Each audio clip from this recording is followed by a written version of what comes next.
The women of Red Hollow had a name for Margaret Ashcombe before she ever stepped off the train.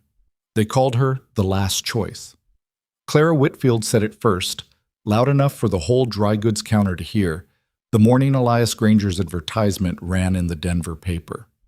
Clara set down her coffee cup, smoothed the front of her dress, and looked at the other women gathered around her like she was about to deliver a sermon. "A 57-year-old mail-order bride," she said. "Can you imagine? Elias must have run through every decent woman between here and St. Louis before he scraped the bottom of that barrel." The laughter that followed wasn't loud. It was the worst kind. Quiet, knowing, passed between women who considered themselves the gatekeepers of what was respectable in this valley. Clara picked up her cup again and smiled into it, satisfied, as if she'd already decided how Margaret Ashcombe's story would end before the woman had even packed her suitcase. She was wrong. But it would take a blizzard, 3 days without sleep, and the near death of half the valley to prove it. If this story moved something in you, hit that like button, leave a comment with your city and country so we can see how far this tale has traveled, and follow along so you don't miss what comes next. Stories like Margaret's don't come around often. Let's find out together what a woman written off by the world can do when the world finally needs her. The advertisement had been folded so many times that the creases had worn soft, almost like cloth. Margaret Ashcombe kept it in the left pocket of her coat, not because she needed to reread it, she had every word memorized by the second day, but because holding something solid helped when the train rocked hard around mountain curves and her stomach lurched, and she wondered, not for the first time, whether she had lost her mind entirely. Widower, 59. Rocky Mountain Ranch, cattle, and some horses. Seeking a capable woman, honest character, not afraid of hard winters or hard work. Children grown and gone. House already built. Write to Elias Granger, Red Hollow, Colorado Territory. No poetry in it. No promises. She had appreciated that more than she could explain to anyone who asked. Her sister Vera had asked. Standing in the kitchen of the house Margaret had spent 4 years cleaning and cooking and nursing her way through, first for their mother, then their father, then their mother again, when she came back from the grave only long enough to need more morphine and more patience. Vera had stood there with her arms crossed and her mouth pulled tight and said, "You're going to answer a stranger's newspaper advertisement? Margaret, you're nearly 60 years old." 57, Margaret said. "That's not better." "I know." "You don't know this man. You don't know anything about him except that he has cows and doesn't want to be alone." "That's actually quite a lot," Margaret said. Vera had not laughed, but Margaret had, quietly to herself later, packing her 2 good dresses and her mother's quilt and the small tin box where she kept the only photograph she had of herself taken before grief got into her face and settled there like weather. She was 31 in the photograph. She looked like someone who had expected things. She packed it anyway. The train from Cincinnati had taken 2 days to reach Denver and now another half day climbing into the mountains. And with every mile, the landscape outside the window had changed in ways Margaret hadn't expected. She'd been raised on flat Ohio land where a person could see trouble coming from 3 fields away. The mountains didn't work like that. They rose up suddenly, enormous and indifferent, and the shadows they threw were cold even when the autumn sun was full. She pressed her forehead against the window glass and watched them, and tried to decide whether she found them beautiful or terrifying. Both, she concluded. Probably both. The other passengers in her car were a young couple with a sleeping infant, a traveling salesman who smelled of bay rum and talked too much, and an older gentleman in a good wool coat who had been reading the same page of his book for the past hour. Nobody paid Margaret particular attention, which was exactly what she'd expected, and exactly what she'd learned not to let bother her. Invisible women knew things visible women didn't. She'd spent 20 years becoming very good at watching. She watched the young mother adjust the blanket around her infant without waking it, the small, efficient movements of a woman who had stopped sleeping in full stretches and learned to function in pieces. She watched the salesman work through his pitch in his head, his lips moving slightly, rehearsing something. She watched the older gentleman finally turn his page, though she doubted he'd read a word of it. And she thought about Elias Granger.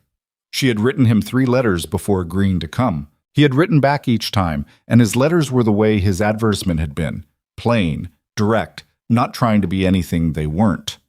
He wrote about the ranch the way a man writes about something he has built himself and respects, noting the things that worked and the things that still needed attention without embarrassment either way. He wrote that winters were serious and she should come prepared. He wrote that the nearest town was Red Hollow, 11 miles from the ranch, and that he made the trip about once a week unless weather or animals made it impossible. He wrote that he hoped she was well. That was it. No declaration, no persuasion, just information and a hope that she was well. She had folded his third letter and sat with it in her lap for a long time before she understood why it had moved her. It was because he had written as if she were a person capable of making an informed decision. Not a woman who needed to be coaxed or charmed or reassured, just a person who deserved accurate information. She had written back the following morning and said she would come. Now, rattling through mountain shadows with her one good bag in the rack above her head and the advertisement soft and worn in her coat pocket, she let herself feel the thing she hadn't let herself feel until this moment. She was frightened. Not of Elias Granger specifically, not of the ranch or the hard winters or the work. She was frightened of wanting something again. She had spent so long making sure she didn't want things that the habit had grown into her bones. And now here she was on a train to Colorado wanting, quietly, carefully, with every precaution she could manage, for this to be something real. The train whistle sounded, long and low, and the conductor moved through the car calling Red Hollow in a voice that suggested the town didn't warrant much enthusiasm. Margaret straightened her back, adjusted her coat, and picked up her bag. The platform at Red Hollow was smaller than she'd imagined. 3 buildings faced it: a depot that needed paint, a water tower that leaned slightly, and a livery stable with a handwritten sign that had been rained on enough times that half the letters had blurred past reading. 3 men stood at the far end of the platform talking about something that had nothing to do with the arriving train. A woman with a basket over her arm was already heading away before the train had fully stopped. Margaret stepped down onto the platform and stood still. She looked right. She looked left. No one was moving toward her. She had told herself she wouldn't do this, wouldn't stand here cataloging the evidence that she had made a mistake, wouldn't let the first 30 seconds become a verdict. But her chest tightened anyway, that old familiar tightening that came from expecting nothing and being right, and she set her bag down and made herself breathe. Then she heard boots on the platform, hard and fast, someone coming from the depot door at a near run, and she turned, and there was a man who could only be Elias Granger, broad across the shoulders, somewhere north of 55, with a face that had been outside for most of it, his hat in his hand because he'd apparently pulled it off in a hurry, his expression doing something complicated and relieved all at once. He stopped in front of her and caught his breath. "Mrs. Ashcombe," he said. "I'm sorry. I promised myself I'd be here before the train came in, and I wasn't. The mare threw a shoe on the south road, and I had to—" He stopped, shook his head. "That's not an excuse. I'm sorry I kept you waiting." Margaret looked at him for a moment. He was breathing hard. He'd been running. He had mud on his left boot that went halfway up the side. He was holding his hat the way a man holds something he forgot he was holding, just clutching it at his side. "The train was 2 minutes early," she said. Something in his face shifted. "Was it?" "According to my watch." He looked at her watch, then back at her face, and something happened in his eyes that she couldn't quite name. Not relief exactly, and not quite a smile, but something adjacent to both. "I still should have been here sooner," he said. "Mr. Granger," Margaret said, "I've been waiting for things my whole life. 2 minutes on a train platform isn't going to break me." He put his hat back on. "No," he said, "I don't imagine it would." He took her bag before she could object, which she noticed, and led her to a wagon that was tied at the far end of the depot where the road began. The mare that had thrown a shoe was apparently a different animal than the one hitched to the wagon, a sturdy gray who watched their approach with large, bored eyes. Margaret climbed up without waiting for help and arranged herself on the seat while Elias secured her bag. The road out of Red Hollow climbed almost immediately, switchbacking up through pine and aspen, and the town fell away behind them fast. They didn't talk for the first 10 minutes, and the silence was the kind that Margaret had learned to read. There was comfortable silence, and there was tense silence, and there was the silence of 2 strangers trying to figure out what the rules were. This was the last kind. "You're wondering if I'm what you expected," she said. He glanced at her sideways. "I'm not sure I had expectations exactly. Your letters were very honest about the ranch. I didn't figure it'd help either of us if I dressed it up." "It helped me," Margaret said. "I knew what I was coming to." He nodded slowly, watching the road. "What did your family think about you coming out here?" "My sister thought I'd lost my mind." "And what do you think?" Margaret looked at the mountains rising ahead of them, the way the afternoon light was catching the high ridges and turning them gold, the dark lines of the tree cover below, the occasional pale scar of a rock face. Big country. Country that didn't care what any particular person thought of it. "I think I've been reasonable my whole life," she said. "I thought I'd try something else." Elias made a sound that might have been a laugh, low and brief. "Fair enough," he said. They went quiet again, but it was different now, slightly. Less like a test being administered and more like two people simply moving through the same space together. The wagon rounded a long curve and came out above the tree line on a ridge, and Red Hollow vanished entirely below and behind them, and ahead the valley opened up, wide and grass yellow in the autumn light, the mountains ringing it on three sides, a creek running silver through the middle distance. And there, at the near end of the valley with its back to a stand of cottonwood that still held most of its leaves, was a house. Not a shack. Not a rough cabin thrown together to keep the weather out. A real house. 2 stories, a covered porch that wrapped around the front, and one side, twin chimneys, a kitchen garden visible at the south end, and beneath the largest cottonwood, hanging from a low-slung branch, a wooden swing. The wood of it had been polished smooth by hands or weather or time, gleaming faintly in the afternoon light. Elias had stopped the wagon on the ridge without Margaret noticing, or maybe she had noticed and hadn't said anything because she was looking at the house and her chest was doing something inconvenient. She said, almost to herself, "Someone built this house for a family." It took her a moment to realize she had spoken aloud. She felt him look at her. "Started it when my wife was still alive," he said. "Took me 4 years." She passed before the second story was finished. Margaret didn't say she was sorry. She didn't say anything for a moment. Then, "You finished it anyway." "Didn't know what else to do with myself." She looked at the swing under the cottonwood. It was the kind of detail a man puts in because he imagines someone sitting there, imagines the particular quality of an afternoon spent near good water and good shade. She had not thought, not once in all the practical considerations that had led her to this wagon on this ridge, that Elias Granger might be a man with something like grief still living in him, still shaping his hands toward the things he built. It changed the mathematics of the situation. "Mr. Granger," she said. "Elias," he said. "Elias." She tried it. It fit. "You have a very good house." "Thank you," he said. Then he shook the reins and the wagon started down. The kitchen was large and well organized, which told her things about the man immediately. A disorganized kitchen was a kitchen nobody cooked in seriously. And this one had been cooked in: good pans on the wall hooks, a wood stove with a proper damper, shelves with actual labels in a careful hand. Flour, salt, cornmeal. It was the kitchen of a man who had spent years feeding himself and had gotten precise about it. She set her bag down at the bottom of the stairs and was looking at the shelves when she felt it. A feeling, very specific, of being watched by something that was trying not to be seen. She turned slowly. The staircase was to her right, and tucked into the shadow, where the stairs turned toward the second-floor landing, half concealed by the banister, was a child. A girl. 10 years old, maybe. Small for it, if so.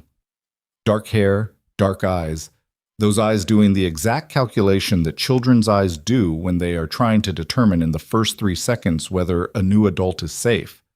She had her arms wrapped around a post of the banister. She wasn't hiding exactly. She had positioned herself where she could be seen if looked for. She just wasn't announcing herself. Margaret went very still. Behind her she heard Elias come through the door and set her bag down. And then she heard him stop. And she knew without looking that he was doing what people do when they realize a thing they've been postponing can't be postponed anymore. "Margaret," he said. His voice was careful. There's something I should have mentioned in my letters. She didn't look away from the child. I can see that, she said. Her name is Emily. She's my granddaughter. My son and his wife. He stopped. Started again. 2 years ago. There was an accident. She's been with me since. The girl on the stairs had gone absolutely still, watching Margaret with an expression that was too old for her face. A waiting expression, the expression of someone who has learned that the way people respond to unexpected news about you determines everything. Hello, Emily, Margaret said. The girl said nothing. Her hands tightened on the banister post. You don't have to say anything, Margaret said. I imagine this is strange for you. It's strange for everybody, the girl said. Her voice was low and precise for a 10-year-old's. She spoke like someone who had learned to say less than she thought. Margaret nodded. That's honest. I appreciate it. She turned then and looked at Elias. He had the expression of a man waiting for something bad to happen, the particular brace of someone who has experienced the bad thing before and knows the shape of it coming. She looked at him for a long moment, then she said, Where do you keep the extra quilts? If there's an extra room, I expect it gets cold up here at night, and I'd rather not freeze while I'm getting used to things. The breath he let out was very quiet. Second door on the left at the top of the stairs, he said. There's a cedar chest at the foot of the bed. Good, Margaret said. She picked up her bag. Then she paused at the foot of the stairs and looked up at Emily, who was watching her with those old dark eyes. I'm going to get settled, she said. But if you happen to know whether there's enough flour in that kitchen for biscuits tomorrow morning, I'd be grateful to know before I go to sleep. A pause. Emily's hands loosened slightly on the banister. There's enough, the girl said. He bought 2 bags last week. Good to know, Margaret said, and climbed the stairs. She sat on the edge of the bed in the second room on the left and let herself feel every single thing she'd been managing for the last 6 hours. The fear, the strangeness, the way the house smelled like wood smoke and old pine, and something she couldn't name but wasn't unpleasant. The child on the stairs with those careful, watchful eyes. Elias and his too careful voice, and his kitchen with its labeled shelves and his 4-year house built for a family that hadn't stayed. She pulled his 3rd letter from her coat pocket, unfolded it, and read it again. I hope you are well. She hadn't known, reading it the first time, that somewhere between those 3 words and the wooden swing under the cottonwood tree and the girl with the brace in her eyes, there was something she was going to want badly enough to be frightened of. She folded the letter, put it back. She was 57 years old and she had not cried in 4 years, not since the night her father died, and she sat on the kitchen floor and let herself have it, 1 good hour of it, before she got up and started planning the arrangements. She was not going to cry now. She was, however, going to make very good biscuits tomorrow morning. She opened the cedar chest and pulled out 2 quilts, heavy and good, and made the bed the way she liked it, tight at the corners. She hung her dresses in the small wardrobe that stood beside the window. She set her mother's photograph on the windowsill where she could see it from the bed. The window looked east toward where the creek ran through the valley. In the last of the afternoon light, she could see the water moving, silver and quick. Beyond it, the mountains. Already there was a cold edge coming into the air. There was a knock at the door, 3 knocks, then nothing. She opened it. Emily stood in the hall. She had changed her dress at some point, a detail that Margaret noticed and filed away. The child had wanted to look presentable and had done something about it, which was the action of a person with self-regard. Good. Grandfather says supper is in an hour, Emily said. Thank you for telling me. The girl didn't leave. She stood in the doorway looking at the room with the focused assessment of someone checking something, looking at the made bed, the hung dresses, the photograph on the windowsill. You brought a lot, Emily said. Not unkind, just noting it. Margaret looked around. She'd hung 2 dresses, set out 1 photograph. I didn't bring much at all, actually. Emily's eyes moved back to the photograph. Is that you? A long time ago. You look like you're waiting for something. Margaret felt something move in her chest. Yes, she said. I think I was. Emily looked at her then, directly, for the first time without the banister between them. Whatever the child was measuring, she measured it quickly. Grandfather burned the biscuits last week, she said. He does that. He gets distracted. I don't burn biscuits, Margaret said. A fraction of something moved across Emily's face. It wasn't quite a smile, but it was adjacent. "All right," she said, and walked back down the hall. Margaret watched her go. Then she turned back to the window and the creek and the mountains going dark at their edges as the sun dropped behind the western ridge. And she stayed there a long time, watching the last light work its way through the valley, feeling the cold come in around the window frame, thinking about a 10-year-old child who had learned to stop expecting people to stay. She did not make any promises to herself about what she would do. She had learned the hard way that promises to yourself were mostly for comfort and didn't survive contact with reality. But she thought about those 2 bags of flour. She thought about biscuits.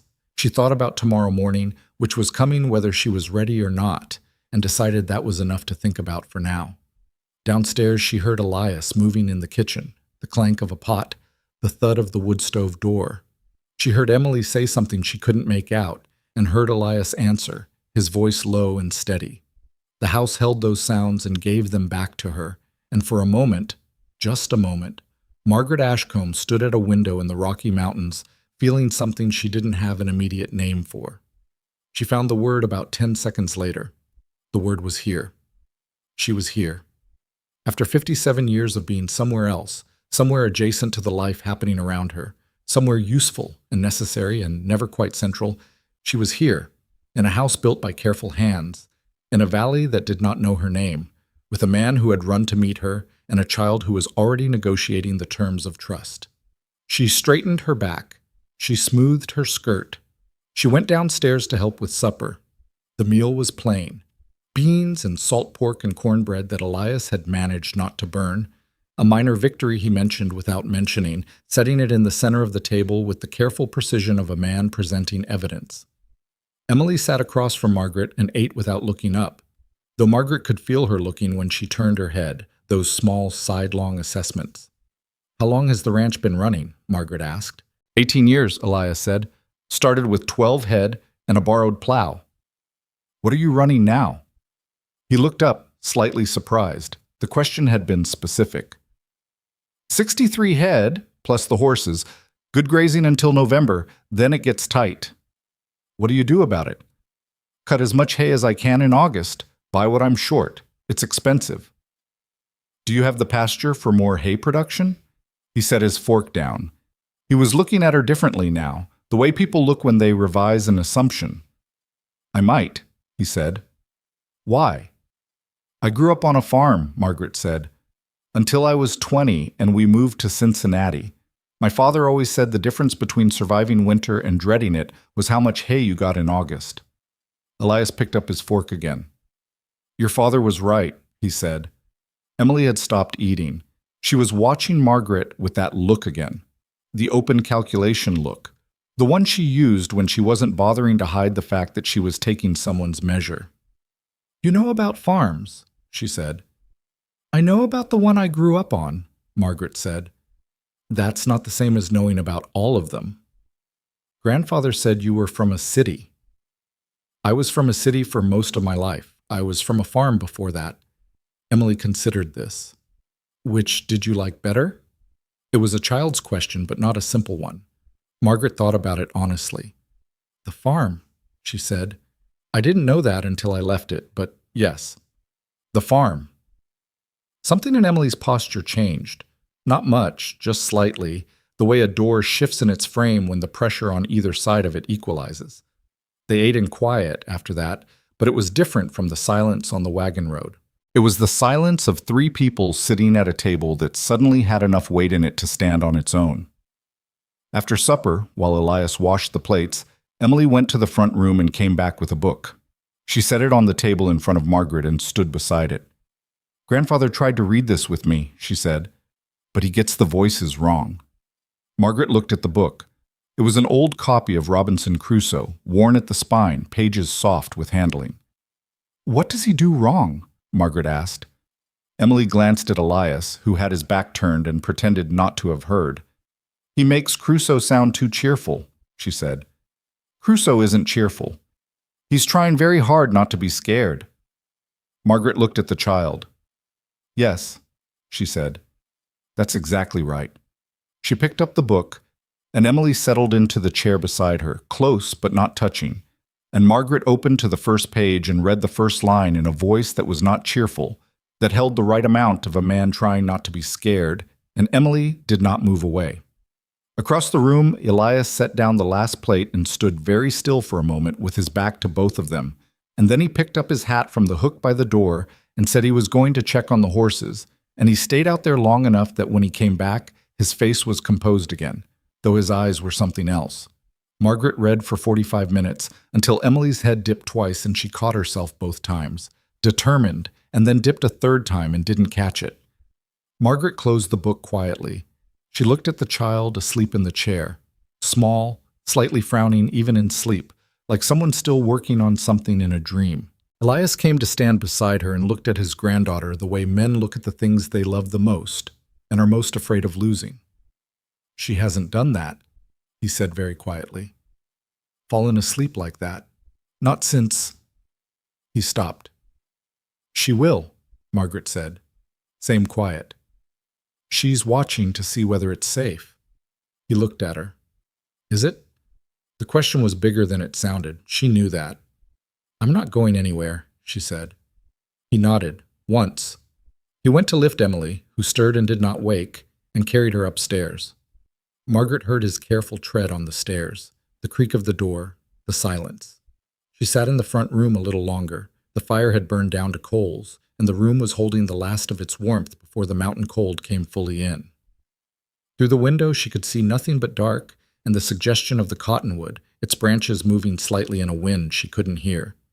The swing would be moving out there, rocking in the dark. She thought, "I don't know this man. I don't know this child. I don't know this valley or what winter will do to it or whether I have the endurance for what I've walked into." And then directly below that, "I am 57 years old. I have endured everything I've ever been given. I will endure this too. Or I will love it. Possibly both." She banked the fire the way she'd been banking fires her whole life. Not with drama, just with care, making sure it would hold through the cold hours without burning too fast, and went upstairs. In the room with the east-facing window, she undressed in the dark, folded her clothes over the chair, and got into the tight-cornered bed under the heavy quilts. The cold was serious, the way Elias had said it would be. She could feel it at the window frame, feel it in the floor, even through the braided rug. She was asleep in 4 minutes, the deepest sleep she'd had in years. Outside, the swing under the cottonwood moved in the dark mountain wind, rocking gently, waiting. She made the biscuits. That was how it started, in the most ordinary way possible. Margaret downstairs before first light, feeling her way around an unfamiliar kitchen in the dark, finding the flour where she'd been told it was, the lard in a clay crock on the second shelf, the salt in a small tin beside it. She didn't light the lamp immediately. She worked by the gray pre-dawn coming through the east window, her hands remembering what her mind hadn't thought about in years, the particular pressure of cutting fat into flour, the way the dough should feel when it's right, not too wet, not too stiff, something in between that you learn in your hands and can't entirely explain. She had the first pan in the oven before she heard footsteps on the stairs. They were small footsteps, careful, the kind that are trying to be quiet and mostly succeeding. Margaret didn't turn around. "You're up early," she said. A pause. Then Emily came the rest of the way into the kitchen and sat in the chair nearest the stove. She was wearing her nightgown and a quilt pulled around her shoulders, her hair loose, her feet bare on the cold floor. She looked younger this way than she had the night before. She looked like what she was. A child who had learned to present herself as older and couldn't quite manage it in the early morning. "I heard someone moving," Emily said, "and you came to investigate." "I wanted to make sure it wasn't a bear." Margaret glanced at her. Emily's expression was serious, but there was something in her eyes. "Do bears come into the kitchen often?" Margaret asked. "Last spring one got into the smokehouse," Emily said. "Grandfather shot at it, but he missed. It took half the cured pork." "That's a significant bear." "He was embarrassed about missing," Emily said. "He didn't talk about it for a week." Margaret turned back to the stove. She could hear, in the careful neutrality of Emily's voice, the shape of a child who had learned to watch adults closely and report accurately. Emily wasn't mocking Elias. She was sharing him, offering up a small piece of his humanness as a kind of gift, or possibly a test. Here's what he is like. Here is the real version. What will you do with it? I imagine it's hard to hit a moving bear in the dark, Margaret said. That's what I told him. Did it help? He said I was being kind. Were you? Emily thought about it with the earnestness of a child who takes her own accuracy seriously. A little, she said, but I also think it's genuinely hard to hit a moving bear in the dark. Both things can be true, Margaret said. Silence, but comfortable. The fire in the stove ticked. The smell of biscuits had begun to fill the kitchen, which was one of the most reliable smells in the world for making a place feel occupied. You don't sleep much, Emily said. I sleep, just not late. Grandfather doesn't sleep late either. He says sleeping past sunrise is a form of lying to yourself. That's a stern philosophy. He has a lot of stern philosophies, Emily said. He follows about half of them. Margaret laughed, a real one, quick and surprised.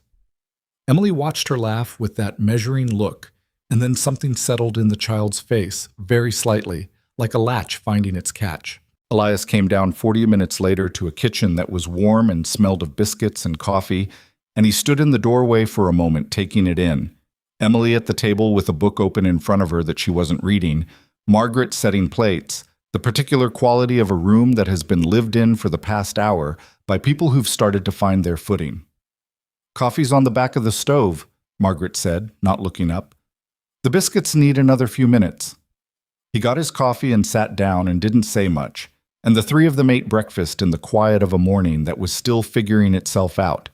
The mountains still blue-shadowed outside the windows, the creek sounding clearly in the cold air. The biscuits were good. She could tell by the way he ate them, not making a point of it, not saying anything, just eating with the focused attention of a man who recognizes the real thing. She did not point this out. She drank her coffee and considered what needed doing. Those first days had their own rhythm, awkward in places and smooth in others, the way two rivers find their combined course after a confluence. Not all at once, not without turbulence, but moving. Margaret did not attempt to reorganize the house. She did not suggest things should be done differently. She watched first, for nearly a week, learning the specific logic of how Elias had arranged his life, what made sense in it, and what was simply habit he'd stopped questioning. She fixed what was clearly broken and left alone what was working, and when she had opinions, she kept them mostly to herself, until she had enough information to make them worth saying. This was not, she understood, how the women of Red Hollow had expected her to operate. She found out about the women of Red Hollow on the 8th day, when Elias drove her into town to get her established at the dry goods store and the bank and the post office, the basic architecture of belonging somewhere. Red Hollow was larger than the platform had suggested. There was a main street with a real mercantile, a lawyer's office, a doctor who was also the barber, a hotel that had seen better times, and 3 churches whose congregants apparently did not get along. The streets were packed dirt that would turn to mud in any serious rain. There was a small school at the far end of town, a wooden building with a bell on the roof that Emily attended 3 days a week. Elias walked her into the mercantile and introduced her to Owen Purdy, the owner, who was a short man with a round face that was genuinely pleased to meet new people and made no effort to hide it. He shook her hand warmly and said he was glad she'd made it out safely and offered her credit, which told her something useful about how he viewed Elias. She was measuring calico for a new curtain in the kitchen. The old one had a rip in it she could sew but that really wanted replacing, when she heard the voice.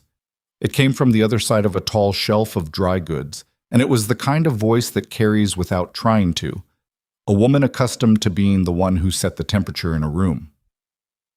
Can't imagine what he was thinking. A mail-order bride at his age is one thing, but a woman nearly 60? There are 20-year-olds coming west every week looking for a situation, and he writes to a widow from Ohio who hasn't seen a hard day's work in decades, I'd wager. Clara.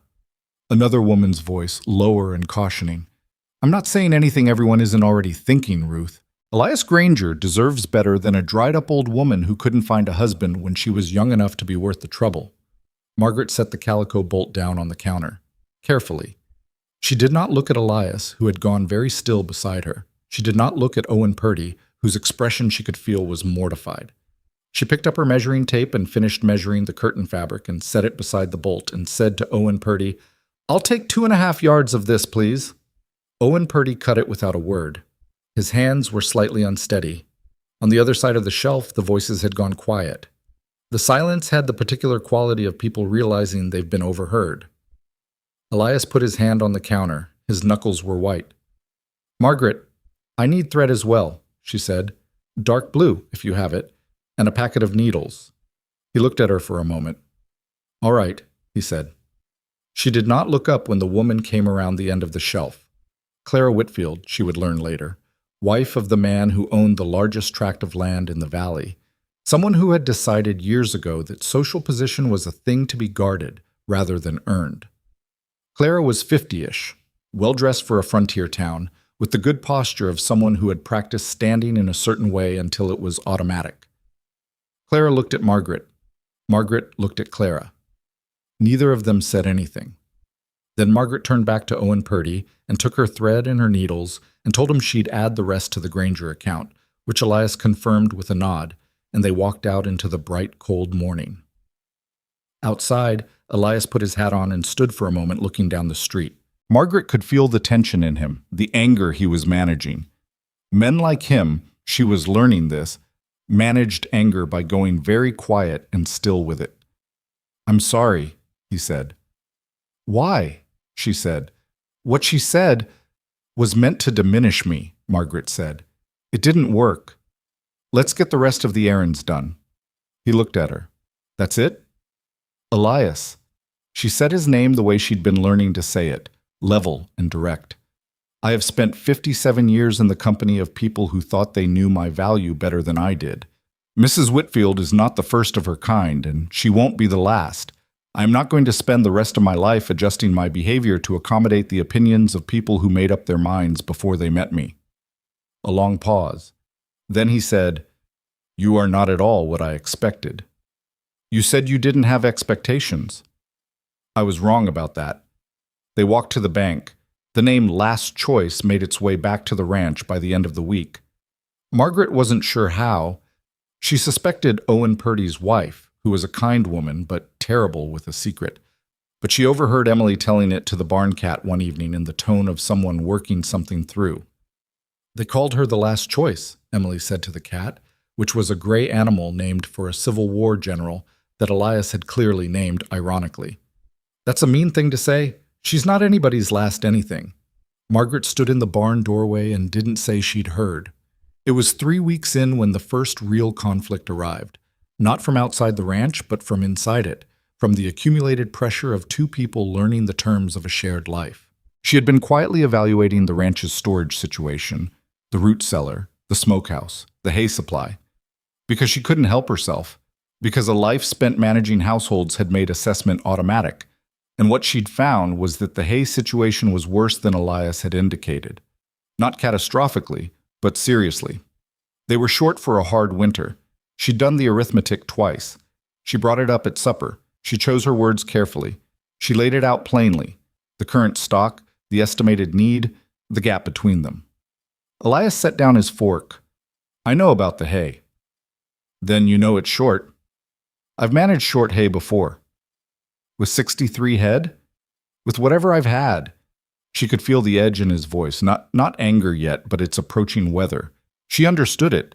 No one liked being presented with a problem in their own house in the first weeks of a new arrangement, especially when it implied they had been managing badly. "I'm not suggesting you don't know what you're doing," she said. "You're suggesting I didn't count my hay correctly." "I'm suggesting the count came out different for me." He stood up from the table. He went to the window. He stood there for a moment with his hands in his pockets, looking out at the dark, and Margaret waited and Emily ate her beans with the focused care of a child pretending she is not in the room. "How short?" he said finally, without turning around. 15, maybe 20% below what you'd want for a hard winter. If it's a mild year, you'll be fine. If it's not, I know what a bad winter does up here. I know you do." The silence stretched, then he turned around. "Davidson's ranch has surplus this year. He mentioned it 2 weeks ago and I didn't follow up." He sat back down. He picked up his fork. "I'll ride over tomorrow." That seems like a good idea, Margaret said. He looked at her across the table. You're going to do this, aren't you? Keep noticing things. I imagine so, she said. I can try to keep it to myself if you'd prefer. No? He said it more quickly than she expected. No, don't do that. He went back to his beans. I'll get used to it. Emily looked up from her plate just long enough to look at Margaret, and what was in her face was not the guarded calculation of the first nights. It was something else. Something that looked the way sunrise looks, when you're not sure at first whether it's actually getting lighter or you just want it to be. The hay situation resolved. Elias rode to Davidson's ranch and came back with a verbal agreement for 2 wagon loads at a fair price, which he delivered with the manner of a man who will not make a production of having been corrected, but who does not resent having been corrected either. He told her this while they were both working in the barn, him mending a harness and her sorting through winter equipment to see what was worn past use, and he said it factually, just worked out with Davidson, 2 loads by the end of the month. And she said good, and they kept working. That was, she would think later, when she understood something true about Elias Granger. He was not a man who confused pride with stubbornness. He had been alone long enough that some things had accumulated in the corners he hadn't thought to look into, and he would rather have someone looking into them than pretend they weren't there. That was not nothing. That was actually a great deal. October brought cold in earnest, and with it the particular beauty of the valley in autumn. The aspens along the east ridge going gold all at once, the mornings coming in hard and bright and short, the afternoons clean and cold with a quality to the light that made everything look decided. Margaret had started a proper kitchen garden by this point, not much for this year with the season already going, but she'd turned the soil and composted and planned for spring. She'd rehung 3 doors that had been sticking and replaced the ripped curtain and organized the root cellar in a way that let her see at a glance what was there. Small things. She knew they were small things, but small things, attended to consistently, were how large things got made. Emily had begun to wait for her in the evening to read. She didn't ask. She simply appeared in the front room at a time when reading was going to happen, with a book, and sat in her chair with the efficiency of someone claiming a seat she had decided was hers. They worked through Robinson Crusoe and started in on A Tale of Two Cities, which Emily found alternately riveting and frustrating, particularly in Dickens's longer sentences. Why does he use so many words? Emily demanded one evening. He was paid by the word, Margaret said. Emily stared at her. That's a terrible system. Most of his books were published in serial form. He gave people a little at a time. He needed them to keep coming back. Emily thought about this. Like a story where you don't give the ending away, she said. Something like that. Does it work? People kept reading him, Margaret said. Millions of people. They're still reading him. Emily looked at the book in her lap, reconsidering it with the expression of someone who has just learned a game has rules she hadn't known about. I still think he uses too many words, she said, but she turned the page. The afternoon Clara Whitfield appeared at the ranch was a Tuesday in late October, which Margaret would always remember because she had been deep in reorganizing the pantry shelves and had flour on her left sleeve and had not heard the wagon until it was already in the yard. She came out onto the porch, still with the flour on her sleeve, which she would have preferred not to, but there it was.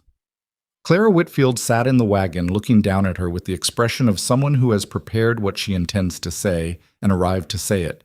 Beside her was another woman Margaret didn't know, younger, brown-haired, looking like she would rather be somewhere else. Mrs. Granger, Clara said. The name landed oddly. Not wrong. She'd taken Elias's name. It was her name. But Clara had said it with a particular precision, as if she were lending it rather than acknowledging it. Mrs. Whitfield, Margaret said. This is unexpected. I'm on my way to the Henderson place, Clara said. I thought I'd stop and extend a welcome. She made a brief pause before welcome that was not accidental. You've been here over a month and we haven't spoken properly. We haven't spoken at all, Margaret said. I believe you spoke about me. That's different. Clara's expression didn't change by much. She was a woman with a controlled face. I may have spoken hastily, she said. You called me dried up, Margaret said, and not worth the trouble. That's specific for haste. The younger woman beside Clara was now looking very hard at the middle distance. "I'd like to make a fresh start," Clara said. She reached into the wagon seat beside her and produced a covered dish. "I brought pie." Margaret looked at the pie. She looked at Clara. This was, she recognized, not an apology exactly. It was Clara Whitfield attempting to establish terms on which she could be in relationship with a woman she'd dismissed and been wrong about, which required offering something but not requiring her to have been entirely mistaken about anything. It was the maneuver of a woman who was used to setting the terms. "That's kind of you," Margaret said. She took the pie. "Won't you come in for coffee?" Clara's expression shifted marginally. She had expected more resistance, and getting less of it was throwing off her preparation. She climbed down from the wagon. Inside, Margaret made coffee and set the pie on the table and cut it without asking whether it was ready to be cut. It was apple, and it was actually very good, which she acknowledged honestly, because giving Clara Whitfield what she deserved, when she deserved it, cost Margaret nothing. "You've made some changes," Clara said, looking around the kitchen. "The curtain was torn," Margaret said, "and the shelf was badly organized for practical use. Elias always kept a serviceable house." "He did. I've tried to keep it more than serviceable." The younger woman, she was introduced as Ruth Hadley, whose husband ran the sawmill, said too quickly, "It looks very nice," and then seemed embarrassed by her own enthusiasm. Clara picked up her coffee cup. She set it down. She said, "Emily seems better." This was the real thing underneath the pie, Margaret understood. The Valley had been watching what happened to Emily Granger ever since her parents died and her grandfather had taken her in, watching for signs of whether a child that something terrible had happened to was going to come through it. "Emily is a remarkably capable child," Margaret said. "She was managing. I think she's managing somewhat less alone now." Clara looked at her. Something moved in her face that was different from the controlled expression she'd walked in with. Something older, with more experience behind it. "My own daughter lost her father when she was 12, Clara said. "It changed her for a long time." "I imagine it did," Margaret said. They looked at each other for a moment without the architecture of the earlier conversation between them. Two women in a kitchen at the edge of winter, both of them knowing something about how loss reshapes a child. It wasn't warmth exactly. It wasn't the beginning of a friendship, but it was the first real thing Clara Whitfield had said to her, and Margaret received it as such. "The quilting circle meets on Thursdays," Clara said, standing to go. "At my house, if you were inclined." "I'll keep it in mind," Margaret said. She did not say yes. She did not say no. Clara Whitfield understood the terms of that answer perfectly, and she nodded once, and she left. Ruth Hadley paused at the door. "For what it's worth," she said, not quite meeting Margaret's eyes, "I thought what she said at the store was unkind. I should have said so at the time." "Yes," Margaret said. "You should have." Ruth looked startled. Then she laughed, a quick surprise sound, and said, "You're right. I'm sorry," and left. Margaret stood on the porch and watched the wagon go down the road and thought about things. About the various architectures women build to protect themselves and the people in them, and sometimes against each other, and about what it costs to be the kind of woman who names things plainly. There was always a cost. She had always paid it. Elias found her there later, still on the porch, in the late afternoon cold, with her arms crossed. "Was that Clara Whitfield's wagon?" he said. "Yes." "What did she want?" "She brought pie and wanted a fresh start." He leaned against the porch railing and looked at her. "And?" "The pie was good," Margaret said. "Apple, you should have some." "Margaret." She turned to look at him. He was watching her with the expression she was learning. The direct look, the one that meant he wanted the actual answer. "She'll come around," Margaret said. "Or she won't. Either way, I'll be here." He looked at her for another moment, then, "You're going to be fine here." "I know," she said. "I don't think you do," he said. "Not completely, not yet." He pushed off the railing. "But you will." She watched him go inside.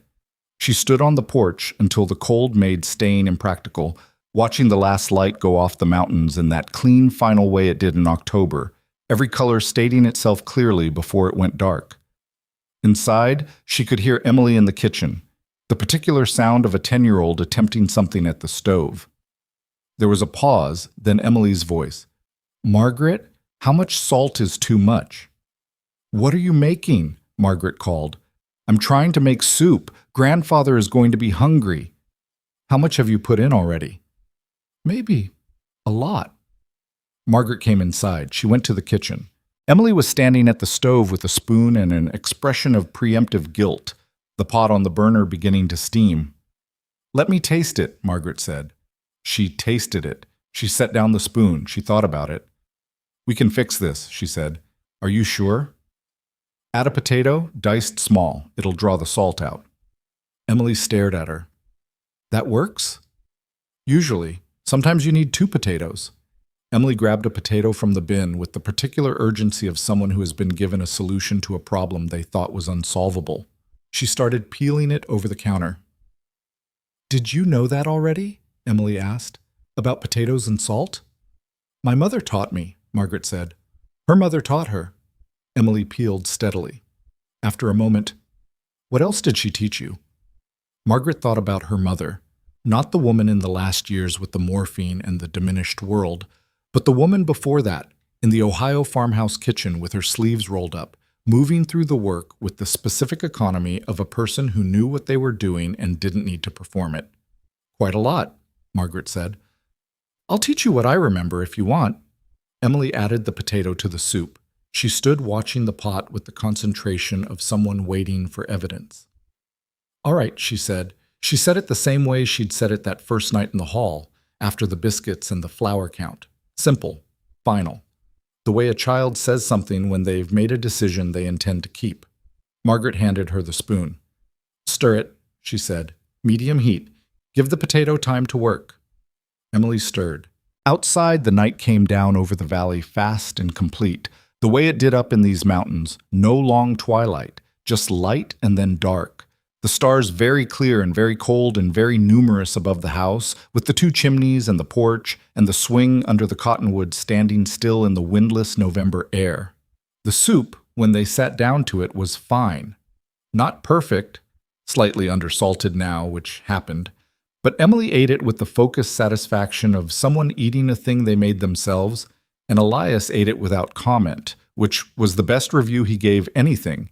And Margaret ate it and thought about potatoes and mothers and the long chains of ordinary knowledge passed hand to hand across generations, and wondered what shape those chains made when you were finally able to step back far enough to see them whole. "It's good," Elias said finally. Emily looked at him. "I put in too much salt," she said. "Margaret fixed it with a potato."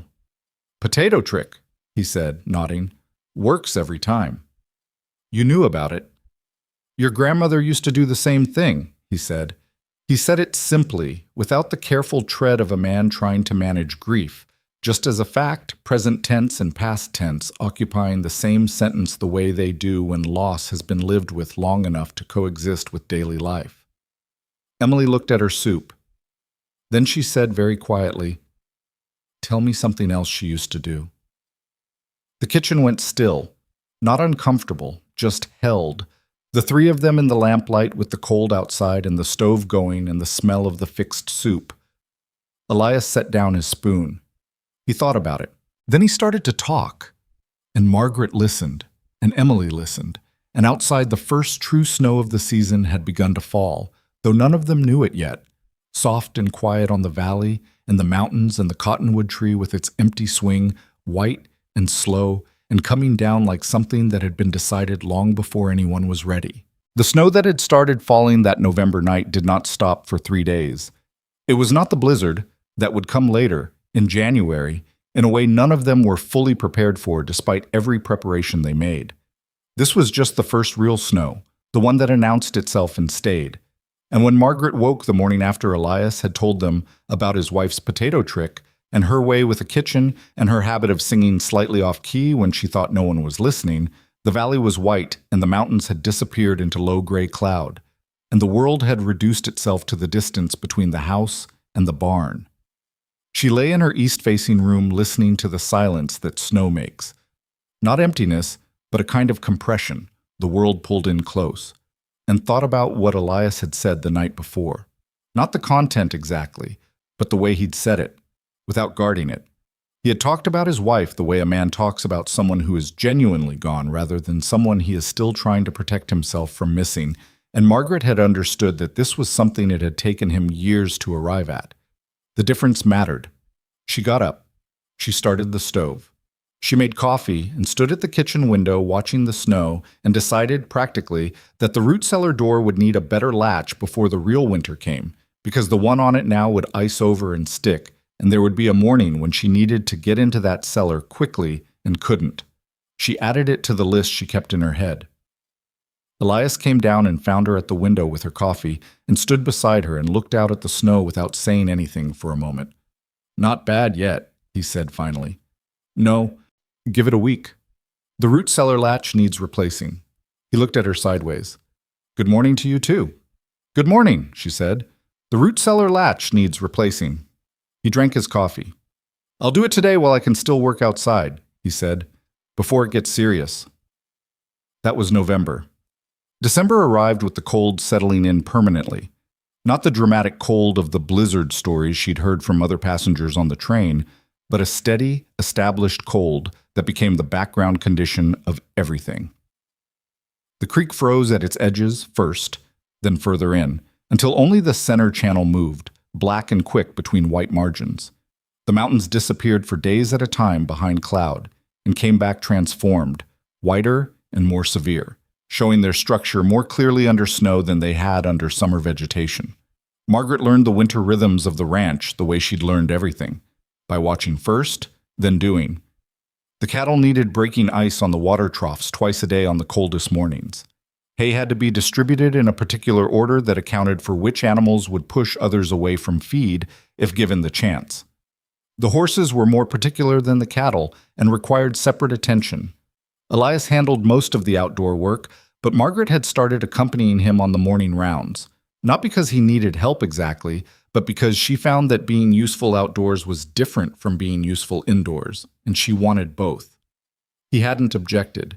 He'd handed her a pair of heavy work gloves on the third morning she appeared at the barn door and said, "Those hands aren't going to do you any good frostbitten," and that had been the entirety of the acknowledgement. Emily's school let out for the winter in mid-December, and suddenly she was at the ranch all day, which changed the texture of things. She was not a child who needed constant entertainment or attention. She was fundamentally self-sufficient in the way children become who have been quiet and alone for stretches of time. But she was also, Margaret had come to understand, a child who had gotten very good at being alone when she didn't want to be, which was different from actually wanting it. Margaret put her to work, not busy work, real work. She taught her to make proper pie crust, which required a lightness of touch that Emily initially lacked and had to develop over 3 failed attempts that produced crusts like boot leather.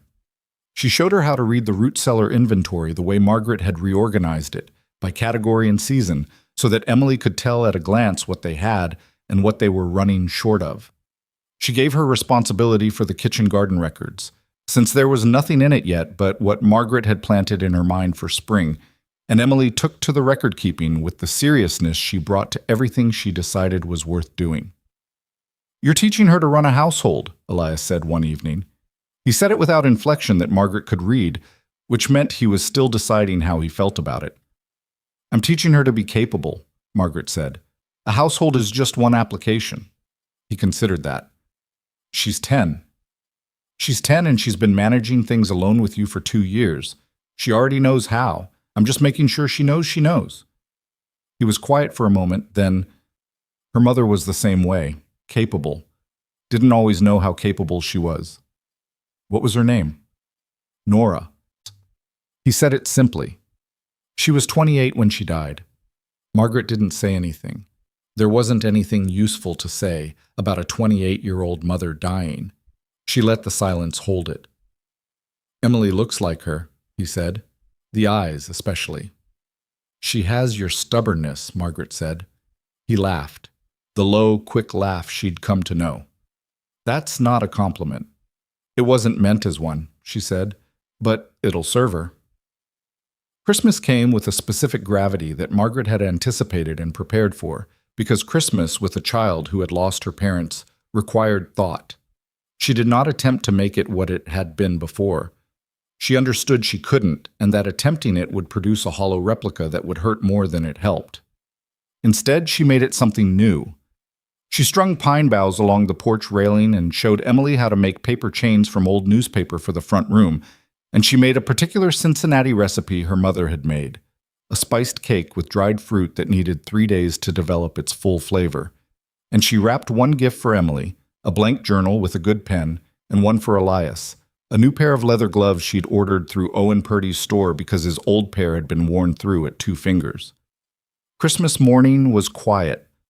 Emily opened her journal and held it for a moment with both hands, feeling the cover.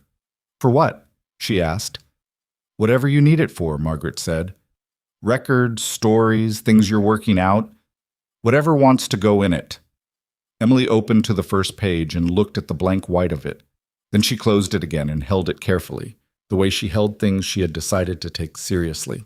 Elias opened his gloves and put them on immediately, which was the best response to a gift Margaret had ever witnessed. He flexed his fingers and looked at his hands and said, "Good fit," which, from him, was high praise. They ate the spiced cake, and it was good, better than she'd expected, the dried fruit having done what it needed to do over 3 days. And in the afternoon, Elias read aloud from a collection of short stories he had on the shelf that Margaret hadn't noticed before, and that turned out to be well-worn enough to suggest he'd read from it many times. His reading voice was not what she'd expected. He read the way someone reads who reads for himself, not for an audience, with a dry humor in the comic parts and no manufactured emotion in the sad ones. Emily fell asleep on the floor in front of the fire, with her journal under her cheek. Neither of them moved her. "You're a good reader," Margaret told him. "My father read to us every Sunday evening," he said. "We didn't have much else." What was he like? He thought about it with the considering pause she'd learned was how he answered things he meant to answer honestly. "Hard," he said. "Fair."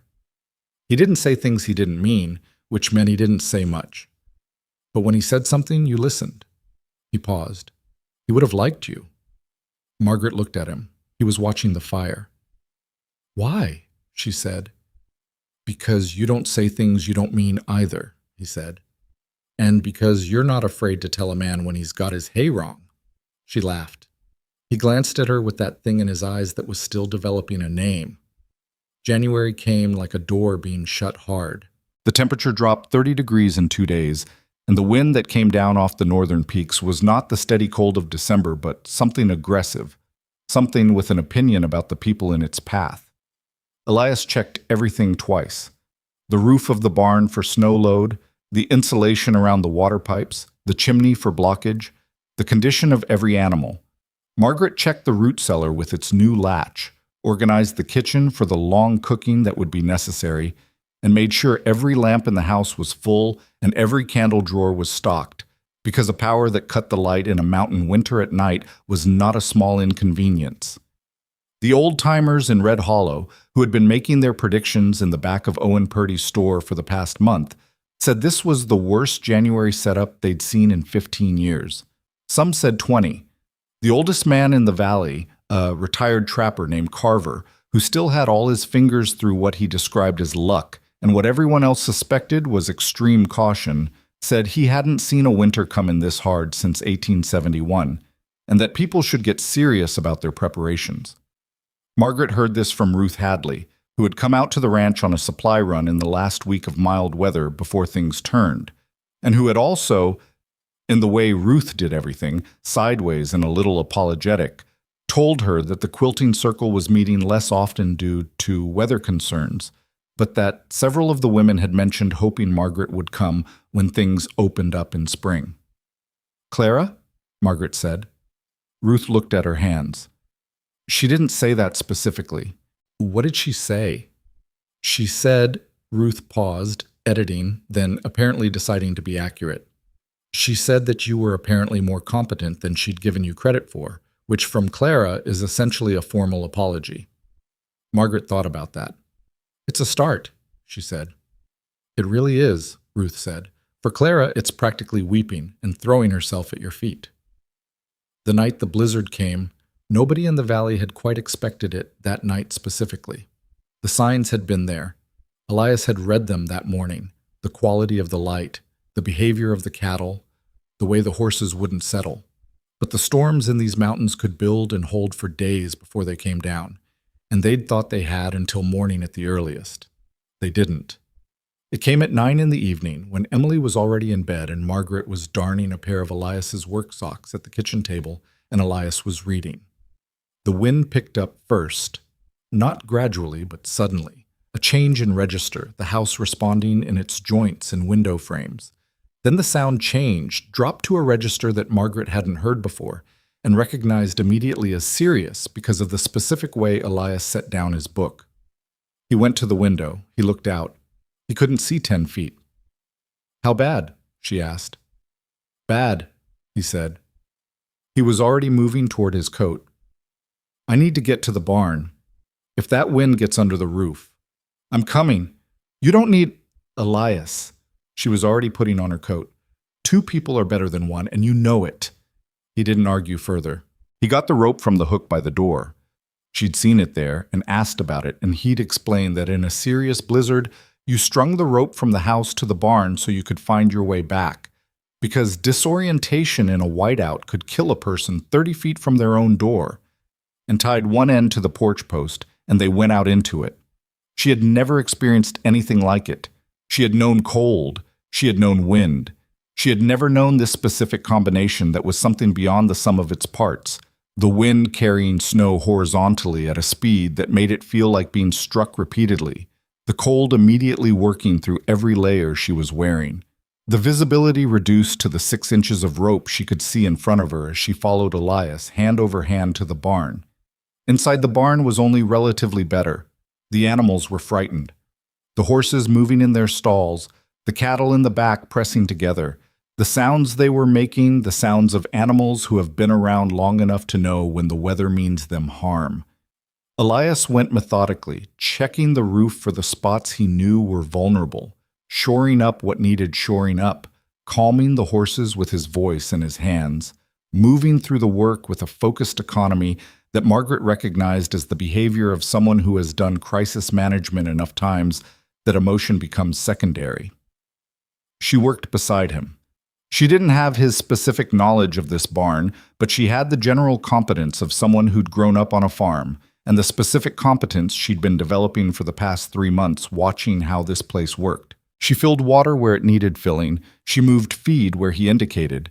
She held things while he secured them. They were in the barn for 2 hours.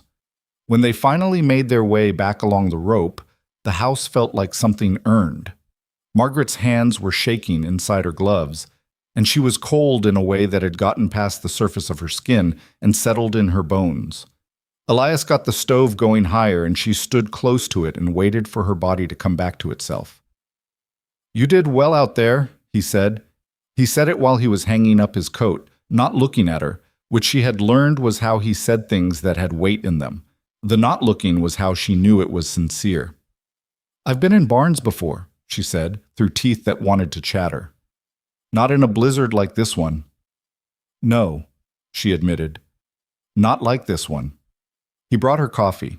He sat across from her at the kitchen table, and they drank coffee while the blizzard hammered the house from outside and the stove ticked and the house held. Margaret was aware of the specific quality of this moment. 2 people on either side of a table that they had come to together from separate lives, sharing the aftermath of something hard, the kind of sharing that is more honest than most. "I'm glad you're here," he said. He didn't look up when he said it. He was looking at his coffee cup. "So am I," she said. They didn't say anything else, but the kitchen felt different after that, warmer than the stove could account for. Emily appeared at the top of the stairs at some point. She'd woken to the storm and had the good sense to stay in bed but not the ability to actually sleep, and called down, "Is everything all right?" "Everything's fine," Margaret called back. "The barn is secure. Go to sleep." A pause. "Are you sure?" Emily. "All right." The creak of her returning to bed. Then, after a moment, "The wind sounds like it's angry." "It's just wind," Margaret said. "It doesn't have feelings. It just has force." Silence. Then, "That's actually scarier." "Go to sleep," Elias said. and there was something in his voice, the particular worn affection of a man who loves a child who asks questions. And Margaret heard Emily laugh very quietly, and then the creak of the bed taking her weight, and then quiet. By morning, the blizzard had, impossibly, worsened. The snow was at the second porch step. The wind had not stopped and showed no sign of stopping. The world beyond the barn was pure white and formless. No creek visible, no road, no indication of the valley that Margaret had been learning as her own. The mountains had been gone for 16 hours. Elias came to the kitchen after the morning barn run, which Margaret had insisted on going with him again, and which he had insisted on going alone, and which he had won, returning alone and frost-rimed, taking 15 minutes at the stove before he could comfortably hold his coffee cup, with news. "There's someone on the road," he said. She looked up. "In this?" "I could barely see them. West end of the property, near the road junction. Looks like a wagon that stopped." He paused. "Could be stuck. Could be something worse." "You need to go." "I was going to go anyway. I just need to know—" "Emily and I will be fine here," Margaret said. "Take the longest rope you have. Take extra blankets and food. If you find people, bring them here." He looked at her for a moment. "It'll be a hard ride." "Yes," she said. "Go." He went. What followed was the longest 6 hours Margaret had spent since her mother's last week. She kept the stove high and kept Emily occupied with lessons and with the journal, in which Emily wrote, in her precise hand, a running account of what she could hear and see from the window, which was mostly nothing but which she documented with the faithfulness of someone keeping a record that might matter later. They made soup from what was in the cellar. They maintained the fire. They did not talk about whether Elias would come back. He came back at mid-afternoon with 3 people, a man and a woman, and their daughter of about 12. The Ostrander family, who had been traveling from Denver and whose wagon had mired in a drift at the road junction and whose horse had gone down with cold before Elias found them. The husband had a frostbitten left hand. The wife was pale and not well, though she insisted she was fine in the voice of someone who has decided to insist on this. The daughter had a cut on her forehead from the wagon's lurching that had crusted over but wanted attention. Margaret had the husband's hand in warm water within 5 minutes of them coming through the door, which was how you treated frostbite. Not hot water, not rubbing, just gradual warmth, and was managing the daughter's cut with carbolic and clean cloth. While Emily, without being asked, had taken the woman to sit near the stove with a blanket and was bringing her soup with the careful efficiency of a child who has absorbed more than anyone realized. Elias stood in the doorway watching all of this happen and said nothing. The Ostrander girl, her name was Clara, which produced an expression on Margaret's face that she kept private, watched Emily bring her mother soup and said to Emily, "Do you live here?" "Yes," Emily said. "Just the 3 of you?" "Yes." The girl looked around at the kitchen, at Margaret dealing with her father's hand, at Elias standing in the doorway with the look on his face he had. "Your family is good at emergencies," she said. Emily said, with no particular emphasis, "Yes, we are." She said it the way you say something that is simply true. Margaret heard it from across the kitchen and kept her hand steady on Mr. Ostrander's frostbitten hand and felt something happen in her chest that was not dramatic and did not require any action. It was quieter than that. It was the feeling of something settling into its right place after a long time of being somewhere adjacent to it. The storm held for another day and a half. In that time, 2 more groups of stranded travelers found the Granger Ranch. One pair of men who had the sense to walk when their wagon stopped and follow the fence line, and one family of 5 whose situation was more precarious, the father injured in a fall, the mother holding 4 children together with the kind of compressed desperation that comes from knowing you cannot afford to fall apart. Margaret got them sorted. She organized the house the way she'd organized the root cellar, by what was needed and in what order, turning the front room into sleeping space, managing the food supply across 9 additional people with the calculation of someone who had been thinking about winter stores since October, keeping the children calm with the particular tone she'd discovered worked, matter-of-fact and steady, which was more reassuring to frightened children than reassurance itself. Elias rode out twice more into the diminishing storm, following the road west and coming back with whoever needed coming back with. He did not ask her permission, and she did not offer opinions. She had what was inside the house. He had what was outside. They divided the work without discussing it because by this point they had been dividing the work for 3 months and understood each other's scope. On the second night, with the front room full of people and the kitchen running at capacity and Emily asleep on the floor near the stove because her room had a Ostrander child in it, Elias came to stand next to Margaret in the kitchen, where she was calculating what was left in the larder against how many mouths still needed feeding. "We're going to run short on a few things," she said, without looking up from her count. "I know. Salt pork is the tightest. I can stretch the flour 2 more days with careful baking. Coffee is a luxury at this point." "However you see fit," he said. She looked at him. He looked tired, not defeated, just worn. The tiredness of a man who has been out in serious cold multiple times and is still standing and intends to keep standing. His left boot had a tear in it she hadn't noticed before. She added it to the list. "Are there others still out there?" she asked. "I don't know," he said. "The road west I've covered 3 times. East goes to Red Hollow, and they've got better shelter options there. I think we've got who we're going to get." He paused. "If the storm breaks tomorrow morning, I can get to Davidson's for more supplies." "It'll break by morning," she said. He looked at her. "You know this?" "The quality of the wind changed 2 hours ago," she said. "My father could read it. He taught me." She looked back at her count. "I could be wrong." "You haven't been wrong about much," he said. She didn't answer that. She finished her count and wrote down what she'd need from Davidson's when the road opened and handed Elias the paper. He looked at it and folded it and put it in his coat pocket. In the front room, someone's child cried once and was quieted. The fire settled. The wind against the north wall of the house had, in fact, shifted. She felt it, the change in direction that meant the storm was beginning to break apart, the mass of it losing its coherence. She told him it would break by morning, and she believed it, but she'd been raised to know that weather was not a promise. "Go to sleep," she told him. "I'll take first watch." "You don't need to." "Elias," she said it with the particular quality it had taken on over 3 months, not impatient, just certain. "I'm awake, and I'm managing, and you are not. Quite. Go to sleep." He stood for a moment, then, "Wake me at 2. "I will," she said, knowing she wouldn't, knowing he would sleep until the cold of the early morning woke him and come down to find her still at the kitchen table with the fire and the count sheet and the list of what needed doing when the road opened.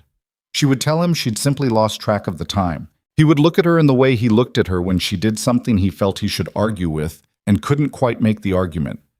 And they would agree on Davidson's by full light. She listened to his boots on the stairs. Around the front room, the stranded families slept in the heavy way of people who have been frightened and are temporarily past it. The Ostrander girl, the younger Clara, had one arm around Emily in her sleep, which Emily would have objected to awake but had apparently accepted without knowing it. The fire in the front room had burned to steady coals that would hold till 3 if she managed it right. Margaret sat at the kitchen table and looked at the list and then at the window where the dark pressed against the glass. The snow still falling, but differently now, lighter, less driven, the storm losing its conviction. She thought about what Emily had said to the Ostrander girl. We are good at emergencies. She had not been anyone's we in a very long time. She had been useful to many people without being anyone's. She had been necessary without being included. The difference between those two things was something she had mostly stopped thinking about, because thinking about it produced a specific ache that she had learned to step around. The way you step around a loose board you've memorized. She could feel the difference now, sitting at this table in this kitchen, managing the food supply of 9 stranded strangers in a house that had a swing under a cottonwood tree and a child asleep in the next room with someone's arm around her and a man upstairs who had said, "I'm glad you're here," while looking at his coffee cup. The wind shifted again. The snow thinned. She was right. It would break by morning. She pulled her shawl tighter and made herself more coffee, the second to last of it, and went back to the count sheet, adding and subtracting with the patience of someone who has decided that what's in front of her is enough. Not because she has settled for less, but because what is in front of her turns out, improbably, to be quite a lot. She was right about the storm.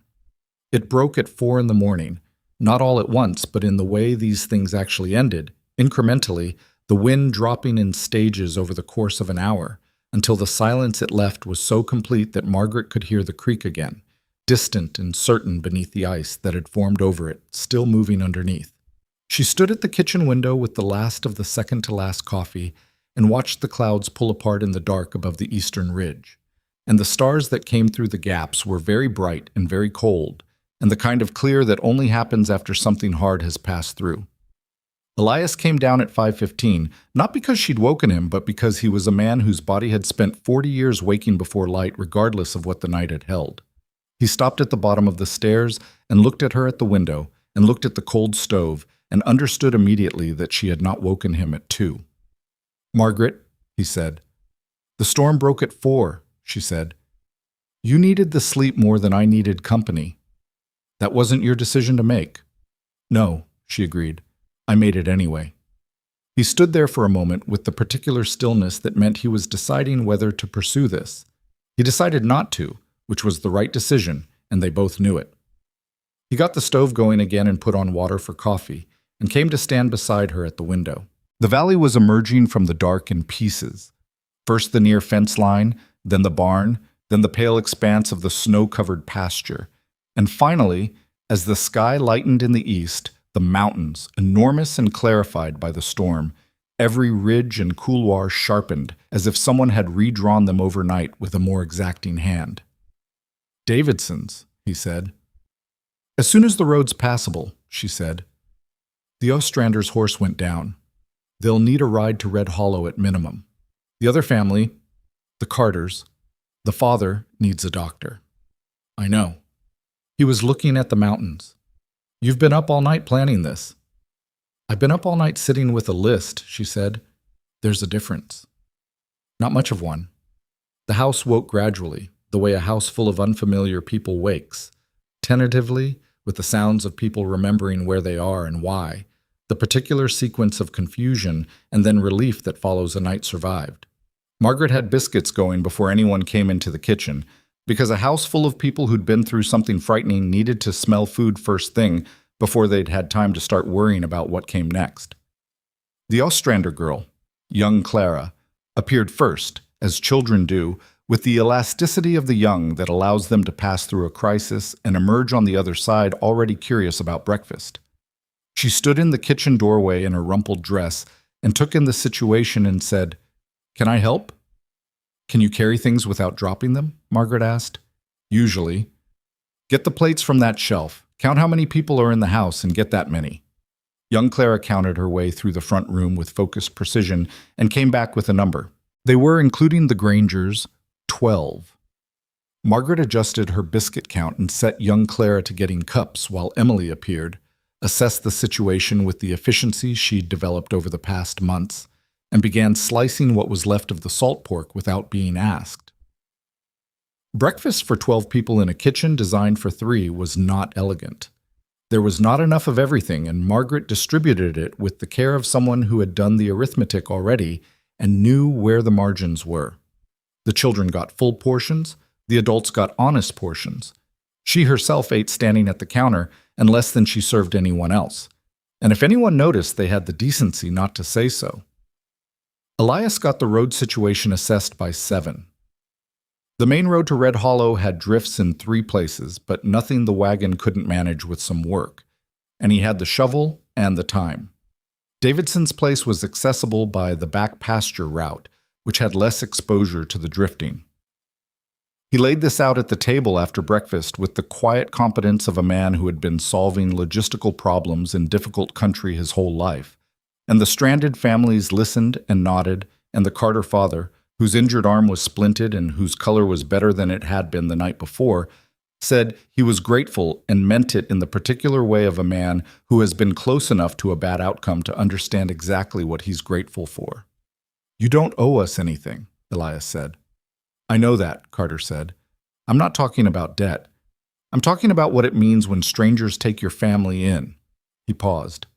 "Your wife organized this whole house like she'd been running emergency situations her whole life." Elias glanced at Margaret across the table. She tends to be good at whatever needs doing, he said. Margaret kept her eyes on her coffee. She was aware of the warm quality that had come into her face and had no interest in drawing attention to it.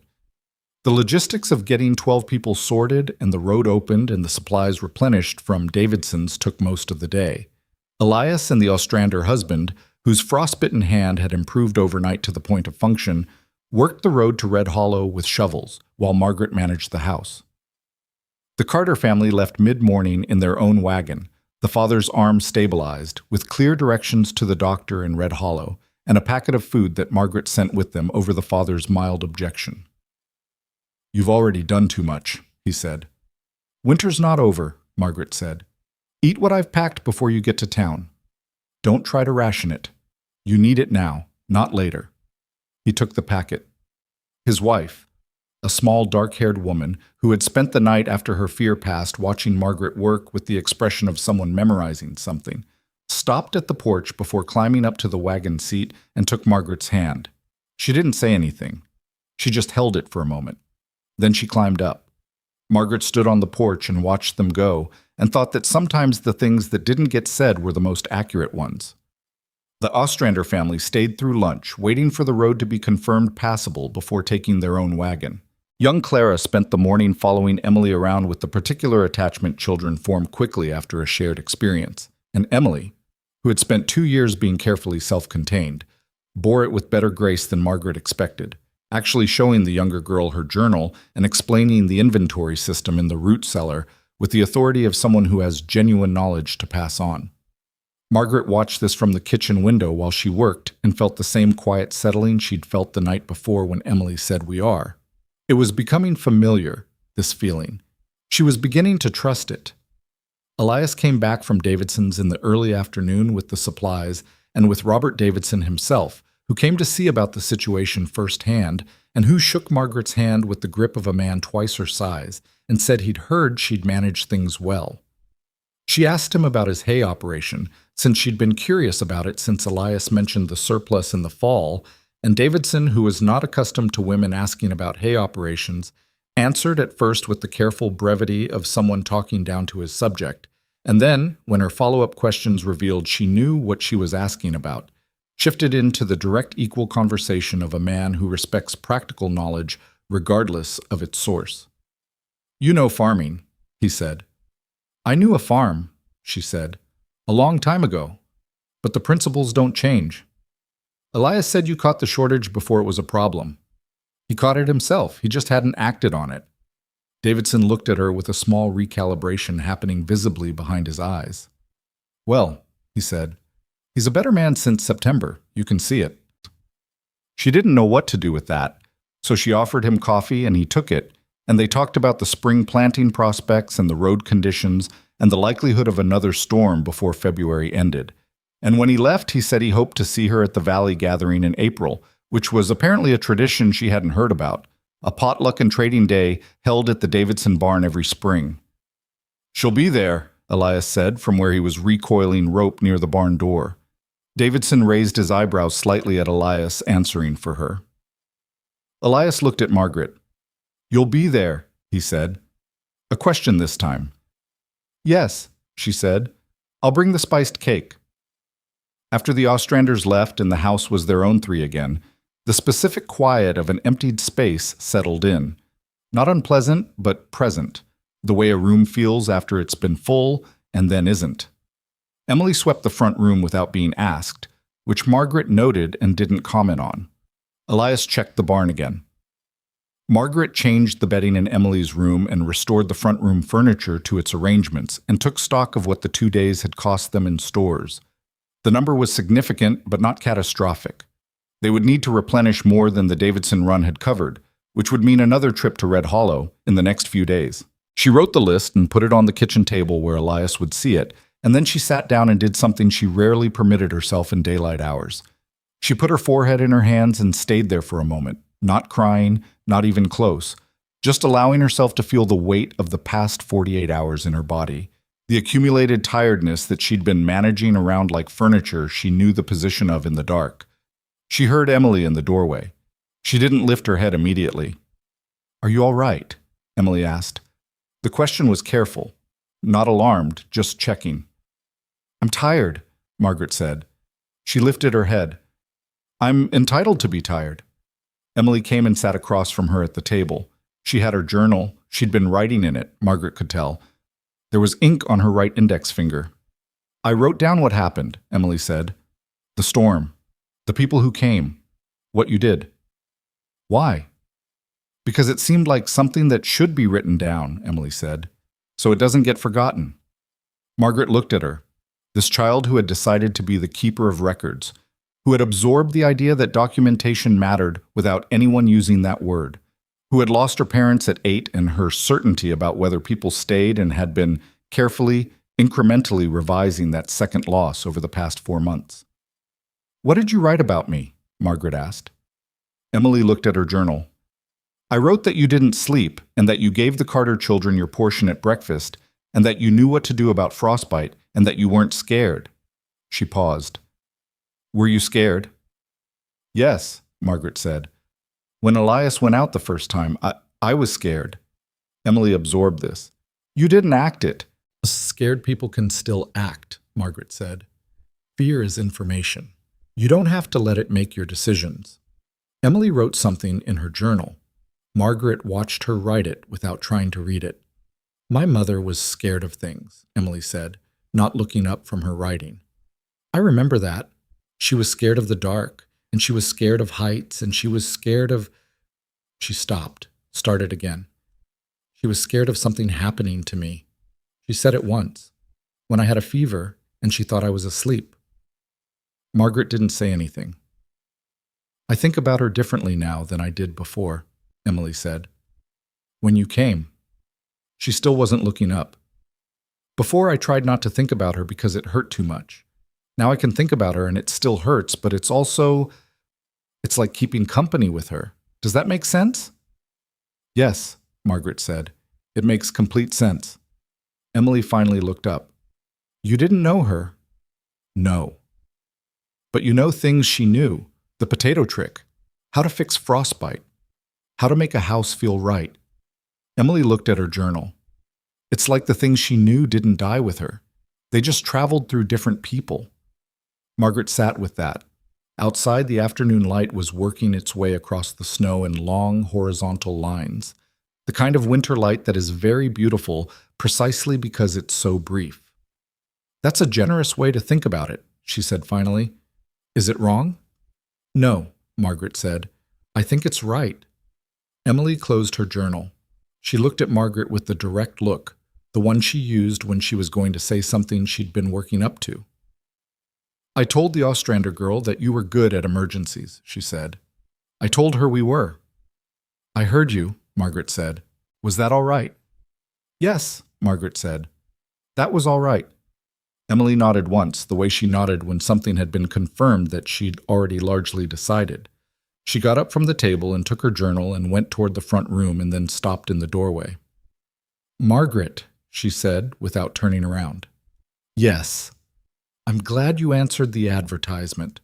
She was gone before Margaret could respond, which was probably intentional, and Margaret sat at the kitchen table alone with the afternoon light and the tiredness and the list of things that needed replenishing and something in her chest that didn't have a name precise enough to use.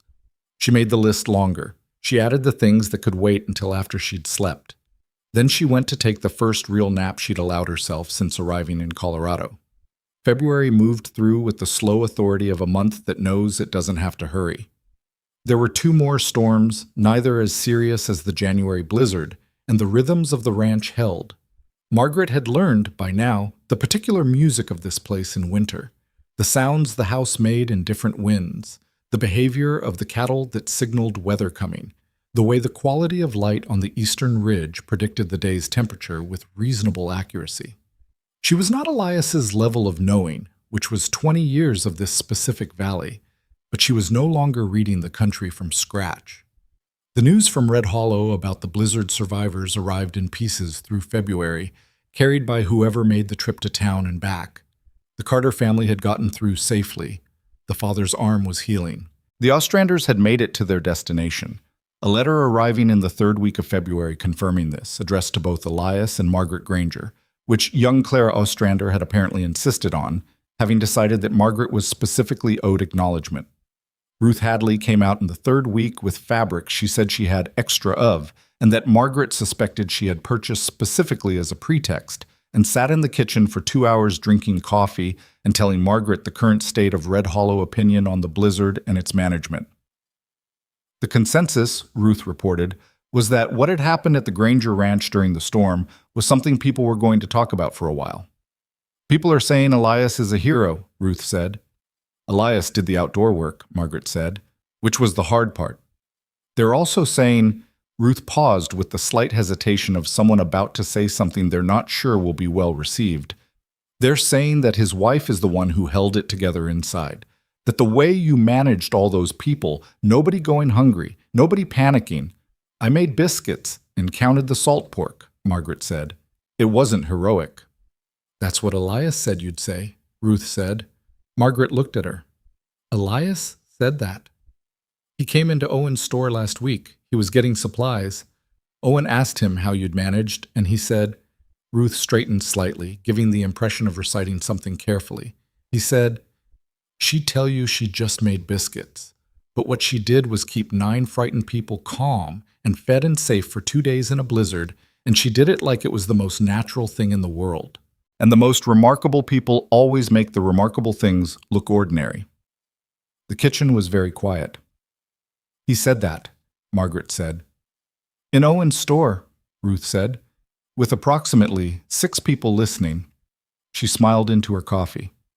It's a small town. Margaret turned and looked at the window for a moment. The cottonwood was visible from here, its bare branches holding the last of a light snow, the swing still. Ruth, she said. Yes? Thank you for telling me. I thought you should know, Ruth said simply. A woman should know when she's been seen. Clara Whitfield's arrival the following Thursday was different from her October visit in the way a second attempt is always different, less performed, more direct. She came alone this time, no Ruth as buffer, and she came with a purpose that she stated without preamble after Margaret had given her coffee and they'd established the basic courtesies. The quilting circle wants to do something, Clara said. For the families who came through the blizzard, a collection, supplies, some money if people have it, help with rebuilding what the storm damaged. She set her cup down. I'm organizing it. I'd like your help. Margaret looked at her. Why? Clara had the honesty, at least not to pretend the question was strange. Because you know what's actually needed, she said. I know how to organize people. You know what a family in difficult circumstances requires. Those are different skills and both of them are necessary. It was the clearest thing Clara Whitfield had ever said to her. It was also, Margaret recognized, a considerable act of concession from a woman who found concession genuinely difficult. The Carter family needs the most, Margaret said. His arm may not fully recover, and they have 4 children. The priority is their food supply through the end of winter and a way to earn through spring. Clara nodded, taking this in without writing it down, which meant she was the kind of person who remembered what mattered. What else? They talked for an hour. Clara had organizational capabilities that Margaret could see clearly now that she was looking for them, rather than through the filter of the woman's social maneuvering. She knew how to move people, how to call in the right debts, how to frame a community effort in a way that made people want to participate rather than feel pressured. These were not small skills. They were the skills of someone who had spent years as the social center of a community and had gotten genuinely good at it. You could have been useful from the beginning, Margaret said, toward the end. She said it without unkindness, just as an observation. Clara looked at her. You're not easy to help, she said. I don't need help, Margaret said. I needed not to be dismissed. A pause. That's fair, Clara said. It cost her something. Margaret could see it cost her something, and respected her for paying it. Thursday circle, Margaret said. I'll come next week if the road's clear. Clara picked up her coat. Something had shifted in her face, not warmed exactly, but clarified, the way a complicated thing looks when it stops being complicated. I'll tell the others. Tell them I'll bring something, Margaret said. I haven't decided what. It won't matter, Clara said. They'll be glad you're there. She left, And Margaret stood at the kitchen window and watched her wagon go down the road, and thought that the world had a particular way of delivering the people you needed in the wrapping of the people you expected least, and that it was worth looking past the wrapping. March arrived, and with it the first suggestion of the end of winter. Not warmth exactly, but a different quality in the cold, something that had begun to lose its conviction. The snow in the low pasture started retreating from the fence lines. The creek began breaking up in the afternoons. The cattle, who had been conserving themselves all winter in the particular bovine stoicism of animals that understand seasons better than people do, started moving differently, restlessly, as if they could feel what was coming in some channel that had nothing to do with temperature. Margaret turned the compost into the kitchen garden in the third week of March and stood in the thin early spring sun and felt it on her face and thought about what she was going to plant and in what order and how much more productive the space could be with the right amendments. She had been thinking about this since October when she'd first dug her hands into the soil and assessed it, had been making notes in her own journal, the one she'd started after watching Emily take to hers. Elias found her there, hands dirty, planning aloud to herself in the way she'd gotten comfortable doing when she thought she was alone. "Talking to the dirt?" he said. "Making plans," she said. He came and stood beside her and looked at the garden with the patient attention he gave to things he was genuinely interested in. "What are you thinking?" she told him. "Tomatoes here, where the morning sun was best. Beans along the fence for the vertical growth. Squash at the north end where they could spread without interfering with the root vegetables." She'd expand the root vegetable section significantly. They'd seen what a full winter needed, and the current space was insufficient. She wanted to try something her mother had grown in Ohio, a variety of winter carrot that kept better than most. He listened. He asked questions, practical ones, about soil and yield, and what could go in first before the last frost. She answered them. They stood in the dirt of the kitchen garden for 40 minutes in the thin March sun, planning a summer garden and talking about root carrots with the ease of two people who have found, without particularly intending to, that they can talk about anything. "You're happy here," he said. He said it as an observation rather than a question, but she could hear the question in it. "I'm useful here," she said, "which is close to the same thing for me." "Is it the same thing?" She thought about it honestly in the way she'd learned he expected her to think about things. Not deflecting, not giving the convenient answer. "No," she said, "not exactly. I've been useful my whole life, and it wasn't always—" She chose her word. "It wasn't always enough. Useful without being—" She stopped. "Included," he said. She looked at him. He was looking at the garden. "Yes," she said. "You're included here," he said. Simple, factual. The way he said the things that mattered most. She turned back to the garden. "I know," she said. "I'm starting to." He picked up the hoe that was leaning against the fence and started turning a row, and she picked up the other one and started the next row, and they worked in the dirt together in the March sun without saying anything else. And the work was good in the way that physical work with a clear purpose is good, and the sun was thin but present, and somewhere up the valley a meadowlark was singing, the first one of the season, which meant spring was genuinely coming regardless of what the calendar said or what the night still threatened. It was Emily who changed things, in the way children change things. Suddenly, without announcement, from a direction nobody had anticipated. She came down to dinner on a Tuesday in late March, with her hair brushed, and her good dress on, which was not a Tuesday behavior. She sat at the table and ate her dinner and was quieter than usual, which Margaret had learned to read as Emily processing something, rather than Emily troubled by something, the difference identifiable in the quality of the quiet. After dinner, while Margaret was clearing the table and Elias was reading, Emily came and stood in the kitchen doorway. "I have something to ask," she said. "Ask it," Margaret said. Emily looked at her with the direct look. "Could I call you something different?" she said. Then Margaret. The kitchen went very still. Margaret set down the plate she was holding. "What did you have in mind?" she said carefully. Emily looked at the floor, then back up. "I thought about it for a long time," she said. "I don't want to call you mother because that was my mother and that's hers." She said this with a precision that was not unkind, just accurate. "But I thought, If it was all right, I thought maybe grandmother or grandma. She paused. If that was all right. Margaret stood very still. She was aware of Elias in the next room, the particular quality of his not turning the page silence that meant he was listening. She did not say it was all right immediately. She did what Emily deserved, which was to take the question seriously enough to answer it honestly. Your other grandmother, she said, your grandfather's wife. I want you to know I'm not trying to take her place. I know that, Emily said. There isn't a place to take. She's gone. The matter-of-fact quality of it was not coldness. It was a child who had done real work with loss. But you're here, and you're... She stopped, seemed to look for the word. You're mine, she said. That's what it feels like. Like you're mine. Like I can keep you. Margaret did not cry. She had not cried in more than 4 years, and she was not going to cry in her own kitchen in front of a 10-year-old child, even one who had just said the most precisely true thing anyone had said to her in as long as she could remember.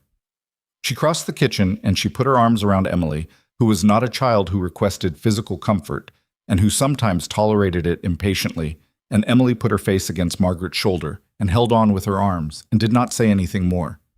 In the front room there was the sound of a page not being turned, and then the particular creak of the armchair that meant Elias had stood up, and then his boots quiet on the floor going toward the window, and the specific quality of a man giving the two people he loved most in the world a moment that was theirs alone. Grandma, Emily said very quietly, testing it, deciding. Yes, Margaret said. That's right. Outside, the meadowlark was still going.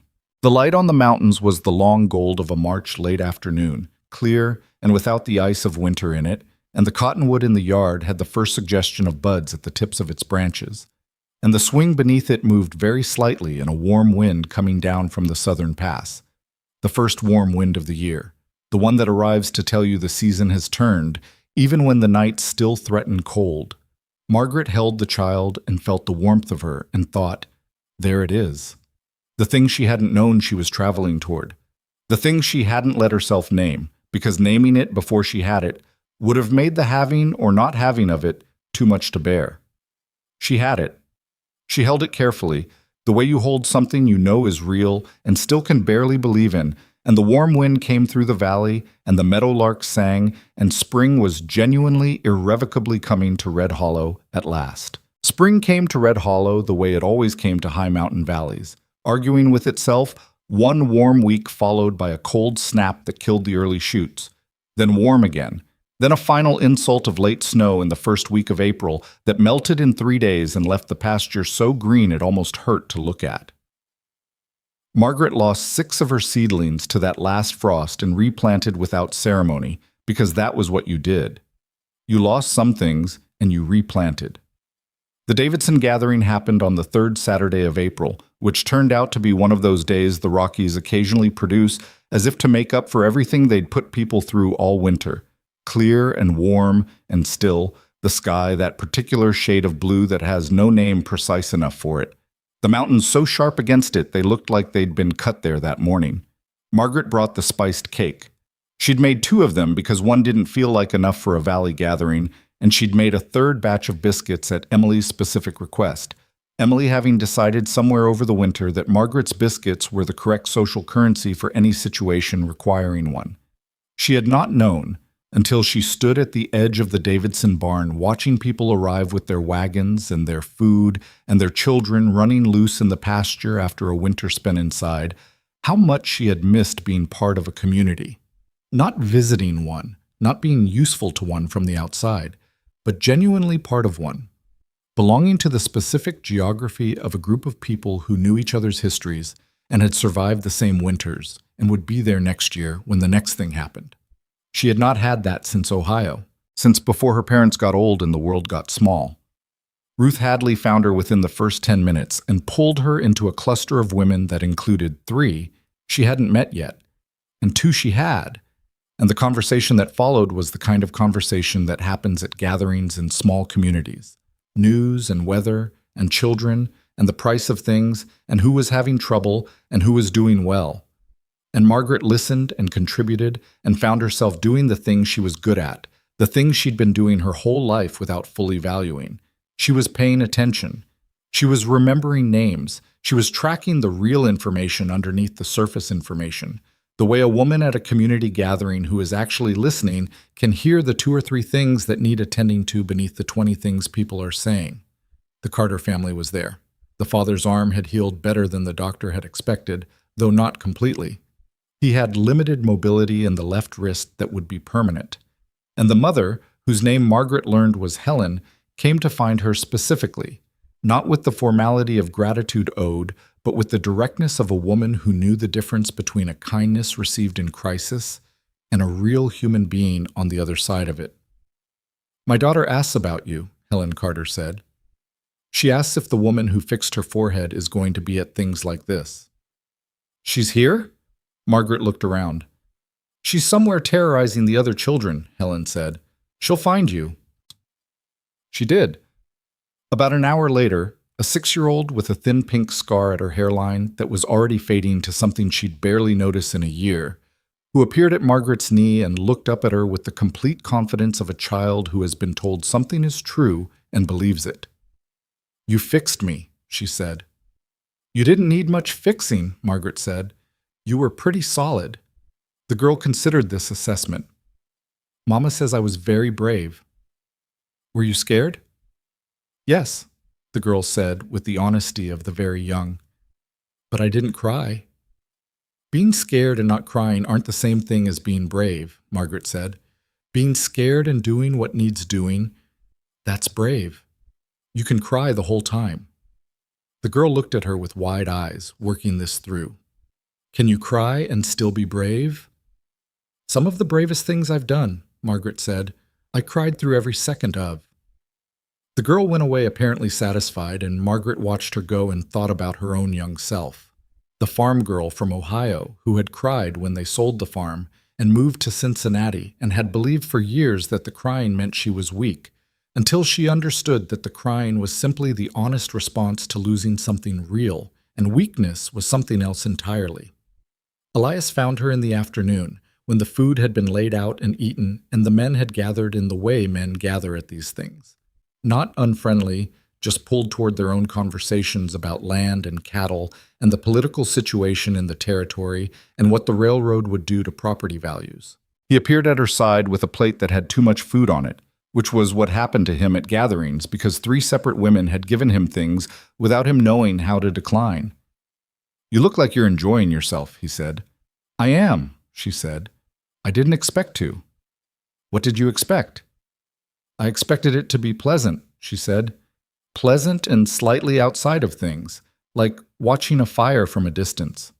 She looked out at the yard, the children running, the conversations in clusters, Emily visible at the far end of the pasture talking with young Clara Ostrander, who had apparently made the trip with her family from wherever they'd ended up. "I don't feel outside of it." Elias ate something from his plate.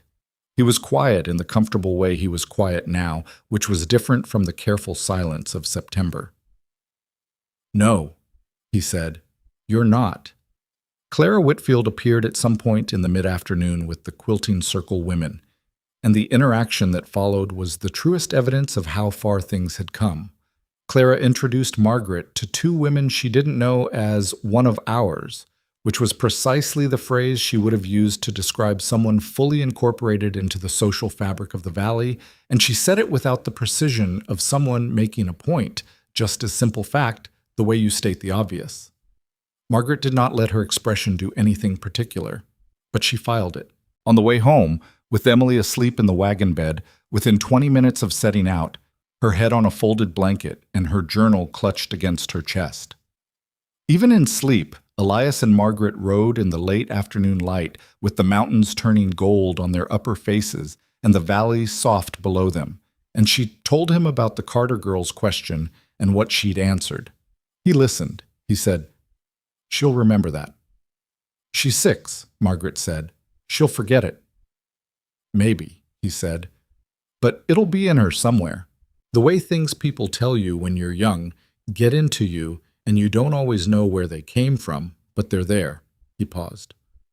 "My father told me once that the land doesn't care about your feelings, but it notices your work. I was maybe 8. I didn't understand it for 20 years, and then one day I did. That's a good thing to have in you, she said. I imagine something you told that girl today will work the same way, he said. She looked at the mountains. I hope so, she said. I never had children to tell things to. I've been saying things to the wrong people my whole life. How do you mean? I mean, I've spent 50 years being competent for people who weren't in the position to...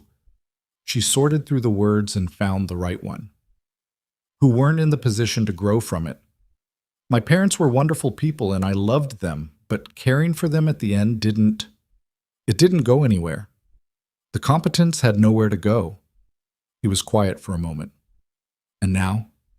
She thought about Emily with her journal and her root cellar records and her pie crust that was getting better and her understanding that being scared and being brave were not opposites. She thought about Helen Carter and Ruth Hadley and even Clara Whitfield, who had organized a collection for storm survivors using information Margaret had given her and had done it efficiently and well.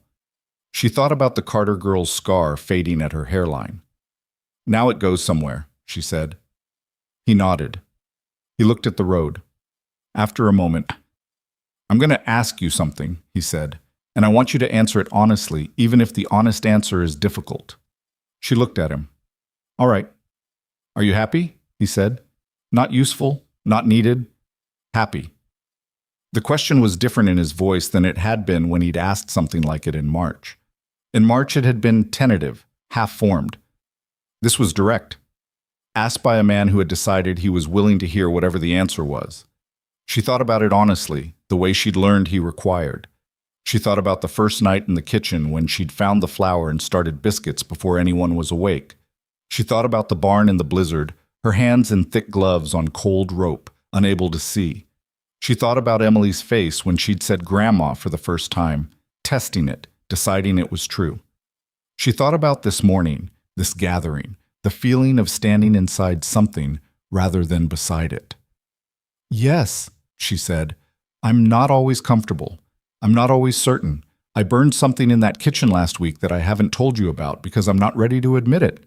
I miss Ohio sometimes in a way I can't fully explain to myself. I'm still learning this valley, and I expect I'll be learning it for years. She paused. But yes, I'm happy. It took me 57 years, but I got here. He looked at the road. Something moved in his face. What burned? He said. The cornbread, she said. I got distracted by the root cellar inventory, and I burned the cornbread. I noticed, he said. You didn't say anything. Neither did you, he said. So we're even. She laughed, and he glanced at her with that thing in his eyes that had finally earned its name sometime in the past months. It was simply the look of a man who is glad, specifically and consistently glad, about a particular person, and has stopped trying to be subtle about it. Margaret, he said. Yes. I'm glad you were unreasonable enough to get on that train. I'm glad you were honest enough in those letters that I wanted to, she said. In the wagon bed behind them, Emily slept with her journal, and the afternoon tipped toward evening, and the valley held them all, going home. Summer arrived, and the kitchen garden became the thing Margaret had planned it to be, which was substantial. Not perfect, because gardens weren't, and the squash at the north end had an aphid situation in July that cost her 2 weeks of management, and the winter carrots, her mother's variety, turned out to take longer than she'd expected, and required protecting into late fall. But the tomatoes were extraordinary, the beans were more than they could use, and she started preserving them in late July with Emily's help, standing side by side at the canning station Margaret had set up on the east side of the kitchen, going through the particular hot and tedious work of putting up summer against winter with the focus of women who understand that the work they're doing in August is the difference between February being hard and February being dangerous. Emily was 11 by summer, which had not changed her fundamental nature but had refined it. She was taller and had gotten her hair cut shorter by her own request. A practical decision, she explained to Margaret with the logic of someone who had considered the matter from multiple angles and arrived at a sensible conclusion. She was reading at a level that had surprised the Red Hollow School's teacher, a young man named Garrett who had come out from Pennsylvania 2 years earlier and was still getting used to mountain children, who tended to be quieter and more self-sufficient and less impressed by school than he'd expected. "He thinks I should read different books," Emily reported at dinner one evening. "He says the ones I'm reading are too old for me." "What are you reading?" Elias asked. "I'm on the second volume of Gibbon's Decline and Fall," Emily said. "He says it's not appropriate." Elias looked at Margaret. Margaret kept her face neutral. "What do you think?" she said to Emily. "I think he hasn't read it recently if he thinks it's inappropriate," Emily said. "It's mostly about military strategy and administrative decisions. It's not exciting at all, but it's useful." "Useful how?" Margaret asked. "It shows how things fall apart," Emily said, "from the inside, which seems like something worth understanding." Margaret thought about a 10, now 11-year-old girl who had watched her family fall apart from the inside and who had decided the correct response was to study the mechanism. "I think," she said carefully, "that you should continue reading what you're reading and also be patient with Mr. Garrett." "Why?" Emily said. "If he's wrong about the books." "Because being right about the books and being unkind about it are both things you can do at the same time," Margaret said. "One of them serves you. The other one just feels good for a minute." Emily thought about this for longer than most people would have. "All right," she said. "I'll be patient." "Thank you," Margaret said, "but I'm still reading Gibbon." "Nobody said you weren't," Elias said into his dinner. The old train depot at the edge of Red Hollow had been sitting empty since the previous station master retired, and the railway company decided they didn't need a permanent presence in a town this size. It was a solid building, red brick, which was rare in a town that was mostly wood, with a large interior space and a covered platform and a good roof that the railway company had maintained out of some residual sense of obligation. It sat empty through spring and into summer, and the town's conversations about it had the quality of conversations about something everyone agreed was a waste and nobody quite knew how to address. It was Ruth Hadley who said it first at a Thursday quilting circle in June, and she said it while looking at Margaret. "That depot is exactly the right size for a community room, and the right location. Every traveler coming through sees it first thing." Margaret had been thinking the same thing since February. She had been thinking about the Carter family and the Ostranders and the family of 5, and the 2 men who had followed the fence line in the blizzard, and about all the people who would come after them. Because they would come, more every year, the trains bringing families west with their whole lives in their luggage and nothing yet on the other side. And about what it meant to arrive somewhere cold and frightened and be met with nothing. "It would need someone to run it," Clara Whitfield said. She was looking at her quilting, not at Margaret. "It would need a committee," Margaret said, "and an arrangement with the railway company for the building, and a reliable source of supplies." "The committee could be the quilting circle to start," Ruth said. "For the organizational side, the supplies, the Valley families," Margaret said. "Rotation. Every family with the capacity contributes something on a schedule. Nobody carries more than their share." Clara set down her quilting. She looked at Margaret directly. "You've been thinking about this for a while." "Since January," Margaret said.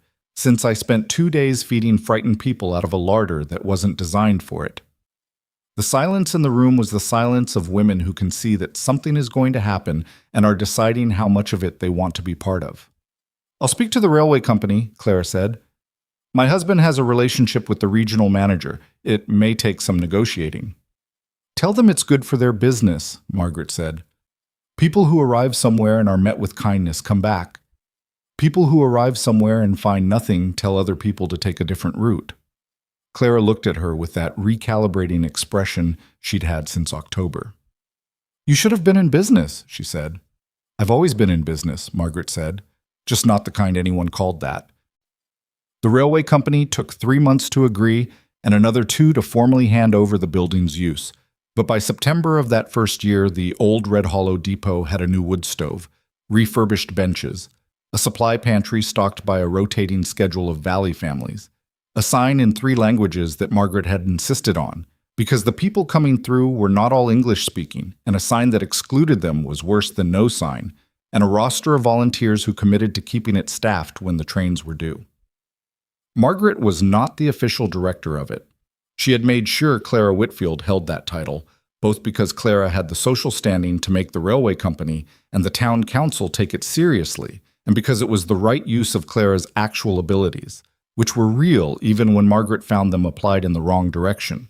Margaret was the person who understood what arriving people actually needed and made sure the supply system reflected that, and who trained the volunteers in the practical skills of managing frightened people in an unfamiliar place.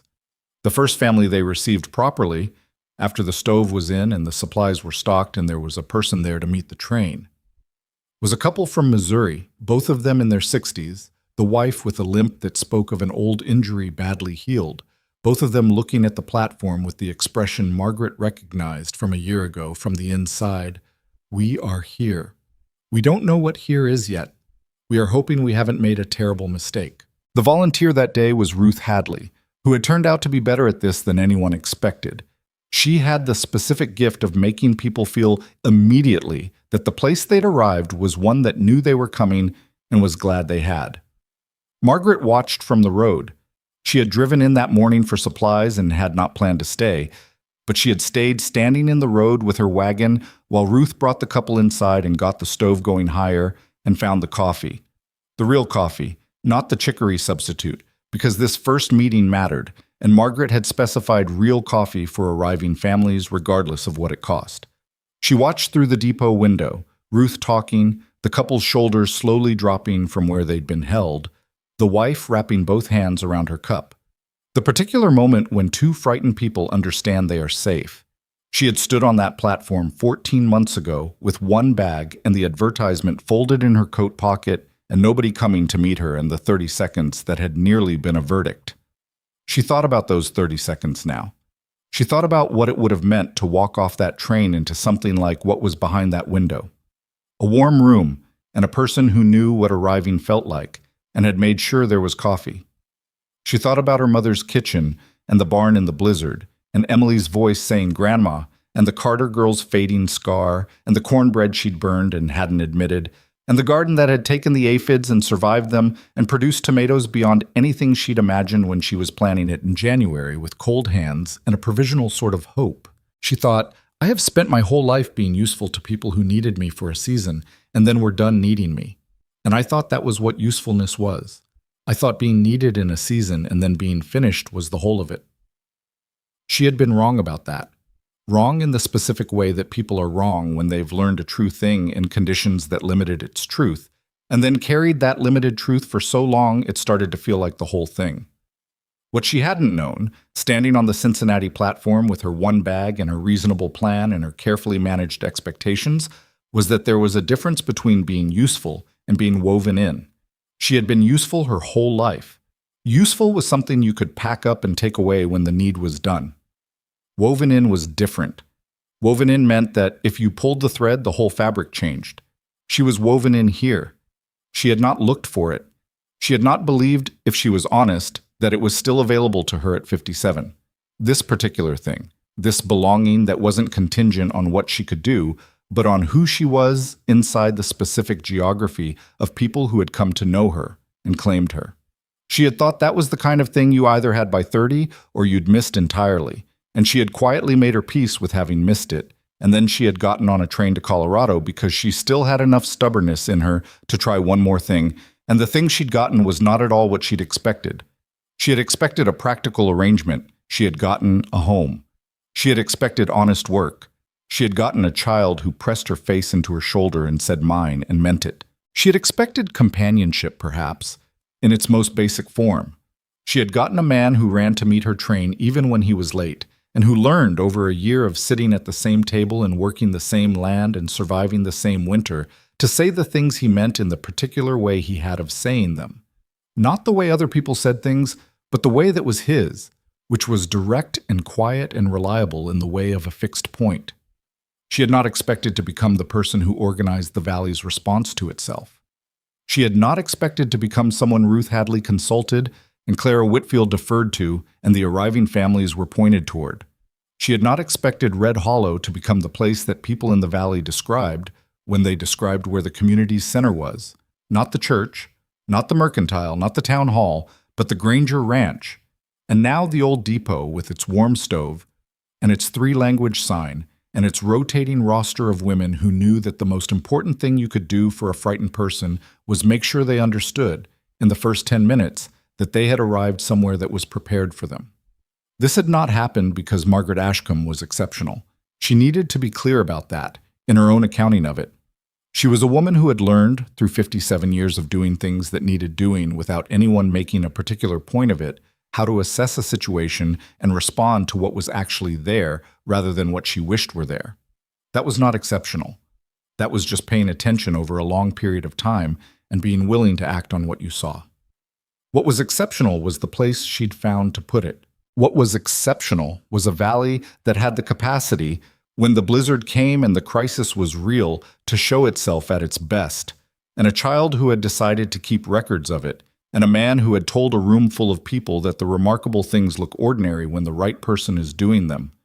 The winter she'd been afraid of turned out to be the thing that built everything. That was the part she couldn't have predicted and wouldn't have believed if you'd told her on the train from Cincinnati, that the hard thing was going to be the building material, that the blizzard was going to be the thing that wove her in past the point of unwinding. She turned the wagon around.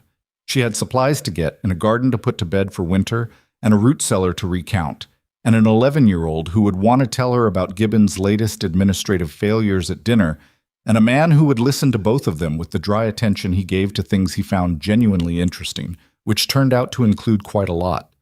She went to Owen Purdy's store. She got what was on her list. Owen, who had known her for a year now, and had long since stopped treating her with the slight caution of a man who wasn't sure of the social calibration, told her the railway company had sent a letter to Clara Whitfield commending the depot program and suggesting it might be used as a model for other stops along the line. "Claire's very pleased," he said. "She should be," Margaret said. "She's the one who negotiated the building arrangement. She's saying it was your idea." "It was everyone's idea," Margaret said. Ruth said it first. "Clara made it happen. I just did the supply chain." Owen looked at her over the counter with the expression of a man who has been running a store in a small community for 20 years and knows the difference between modesty and accuracy. "For what it's worth," he said, "this town is better with you in it." She paid for her supplies. She said, "Thank you, Owen," and meant it plainly, without deflection, because she had gotten better at receiving things that were true. She was driving home when she saw the train coming down from the pass, the afternoon westbound, running a little late by the sound of it, the whistle carrying clearly in the October air. She pulled the wagon to the side of the road and watched it come down the grade and into the red hollow platform and stop with the hydraulic sigh of a machine completing a purpose. Passengers stepped down. 3, 4, 5 of them, and one, she could see even from the road, was a woman alone, somewhere in her 50s, with one bag, looking at the platform with the particular expression of someone who has arrived somewhere they don't know yet and is hoping very hard it's going to be all right. Ruth Hadley came out of the depot and went to her. Margaret watched Ruth take the woman's bag, watched her say something, watched the woman's expression move, not all the way to relief, not immediately, but toward it, the beginning of the shift that happens when a frightened person understands they have been seen. She watched until they went inside. Then she shook the reins and the horse started up the road toward home, toward the house with the porch, and the 2 chimneys, and the cottonwood with the swing, toward the kitchen where dinner needed making, and the garden where the winter carrots still needed another week, toward the child who would be back from school by the time she arrived, and the man who would come in from the afternoon barn work at 5 o'clock with the particular quality he had of someone who has done good work and knows it. The mountains were doing what they did in October, pulling their colors in, going from the gold and amber of early fall to the spare dark of coming winter, the aspens along the east ridge already stripped, the high peaks white again. She knew this valley now in a way she hadn't known she was capable of knowing a place, in the specific, physical, earned way of someone who has been through a full cycle of it. She knew which fence post on the south road always heaved in the spring and would need resetting. She knew which stretch of the creek road went soft in mud season and had to be taken wide. She knew what the light looked like on the eastern ridge when it was going to snow by afternoon and when it just looked like it might. She knew it because she had paid attention, the way she'd been paying attention to things her whole life, but now the attention had a place to land and stay. She had been 57 years old on a train platform with a folded advertisement in one bag, and she had been afraid, and she had been right to be afraid because wanting things is frightening, and she had wanted something, quietly and carefully, that she didn't quite let herself name yet. She had been the woman that Clara Whitfield had written off in a dry goods store before she'd said a word. And she had been the woman who'd outlasted that assessment, not by being remarkable, but by staying, by showing up to the barn in a blizzard, and the root cellar in November, and the kitchen before dawn, and the quilting circle in spring, and every ordinary Thursday in between. That was what she understood now, at 58, driving home through an October afternoon with her supply list completed and the train whistle still fading in the valley behind her. The thing nobody told you, or maybe they told you and you couldn't hear it until you'd lived enough to have it mean something, was that the extraordinary things in a life are not the extraordinary moments. They are the ordinary moments, accumulated, the biscuits, the counted flour, the list of what needed replacing, the child who appeared in the kitchen before dawn to check for bears and stayed for the warmth. The extraordinary thing was the staying. The train whistle had gone entirely now. The train moved on to the next stop down the line. The valley settled back into its own sounds. The creek, the wind in the aspens, a hawk somewhere above the south ridge. Margaret drove and let the horse find its own pace on the familiar road, and the afternoon tilted toward evening the way it did now, with the days shortening, and the house came into view around the last bend with its chimney smoke already going, which meant Emily was home and had started the stove, which was something Margaret hadn't asked her to do, and which she had simply decided to do because that was who she was becoming. The cottonwood was dropping its last leaves. The swing was still. She had thought, 14 months ago, standing on the platform with her bag and her advertisement, that she was at the end of something, that she was arriving at a practical arrangement for the remaining years of a practical life. She had been wrong about that, too, in the best possible way. She pulled the wagon into the yard. Emily came out onto the porch before she'd even tied off the horse, wearing Margaret's second-best apron over her dress, which she'd taken to doing without asking, and which Margaret had stopped mentioning. "I started the stove," Emily said, "and I think there might be enough of the tomatoes for a sauce if we use the last of the preserved ones." "There is," Margaret said, climbing down. "I counted them yesterday." "I know. I checked your count." Emily leaned against the porch railing with the easy authority of a child in her own home. "Was the Hadley woman at the depot today? For the train?"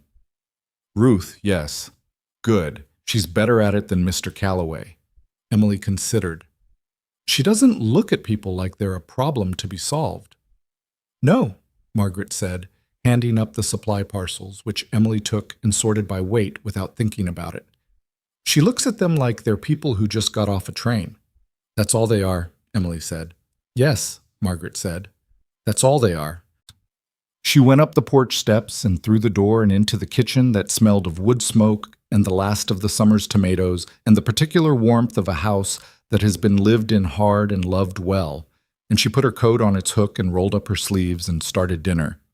And the mountains outside the kitchen window held the last of the daylight on their high faces, and the swing under the cottonwood turned slowly in the evening wind. And somewhere down the valley, the next train was already making its way through the pass, carrying whoever it was carrying toward wherever they were going. And some of them were frightened, and some of them were hoping, and some of them were both at once, which was the only honest way to arrive anywhere worth going.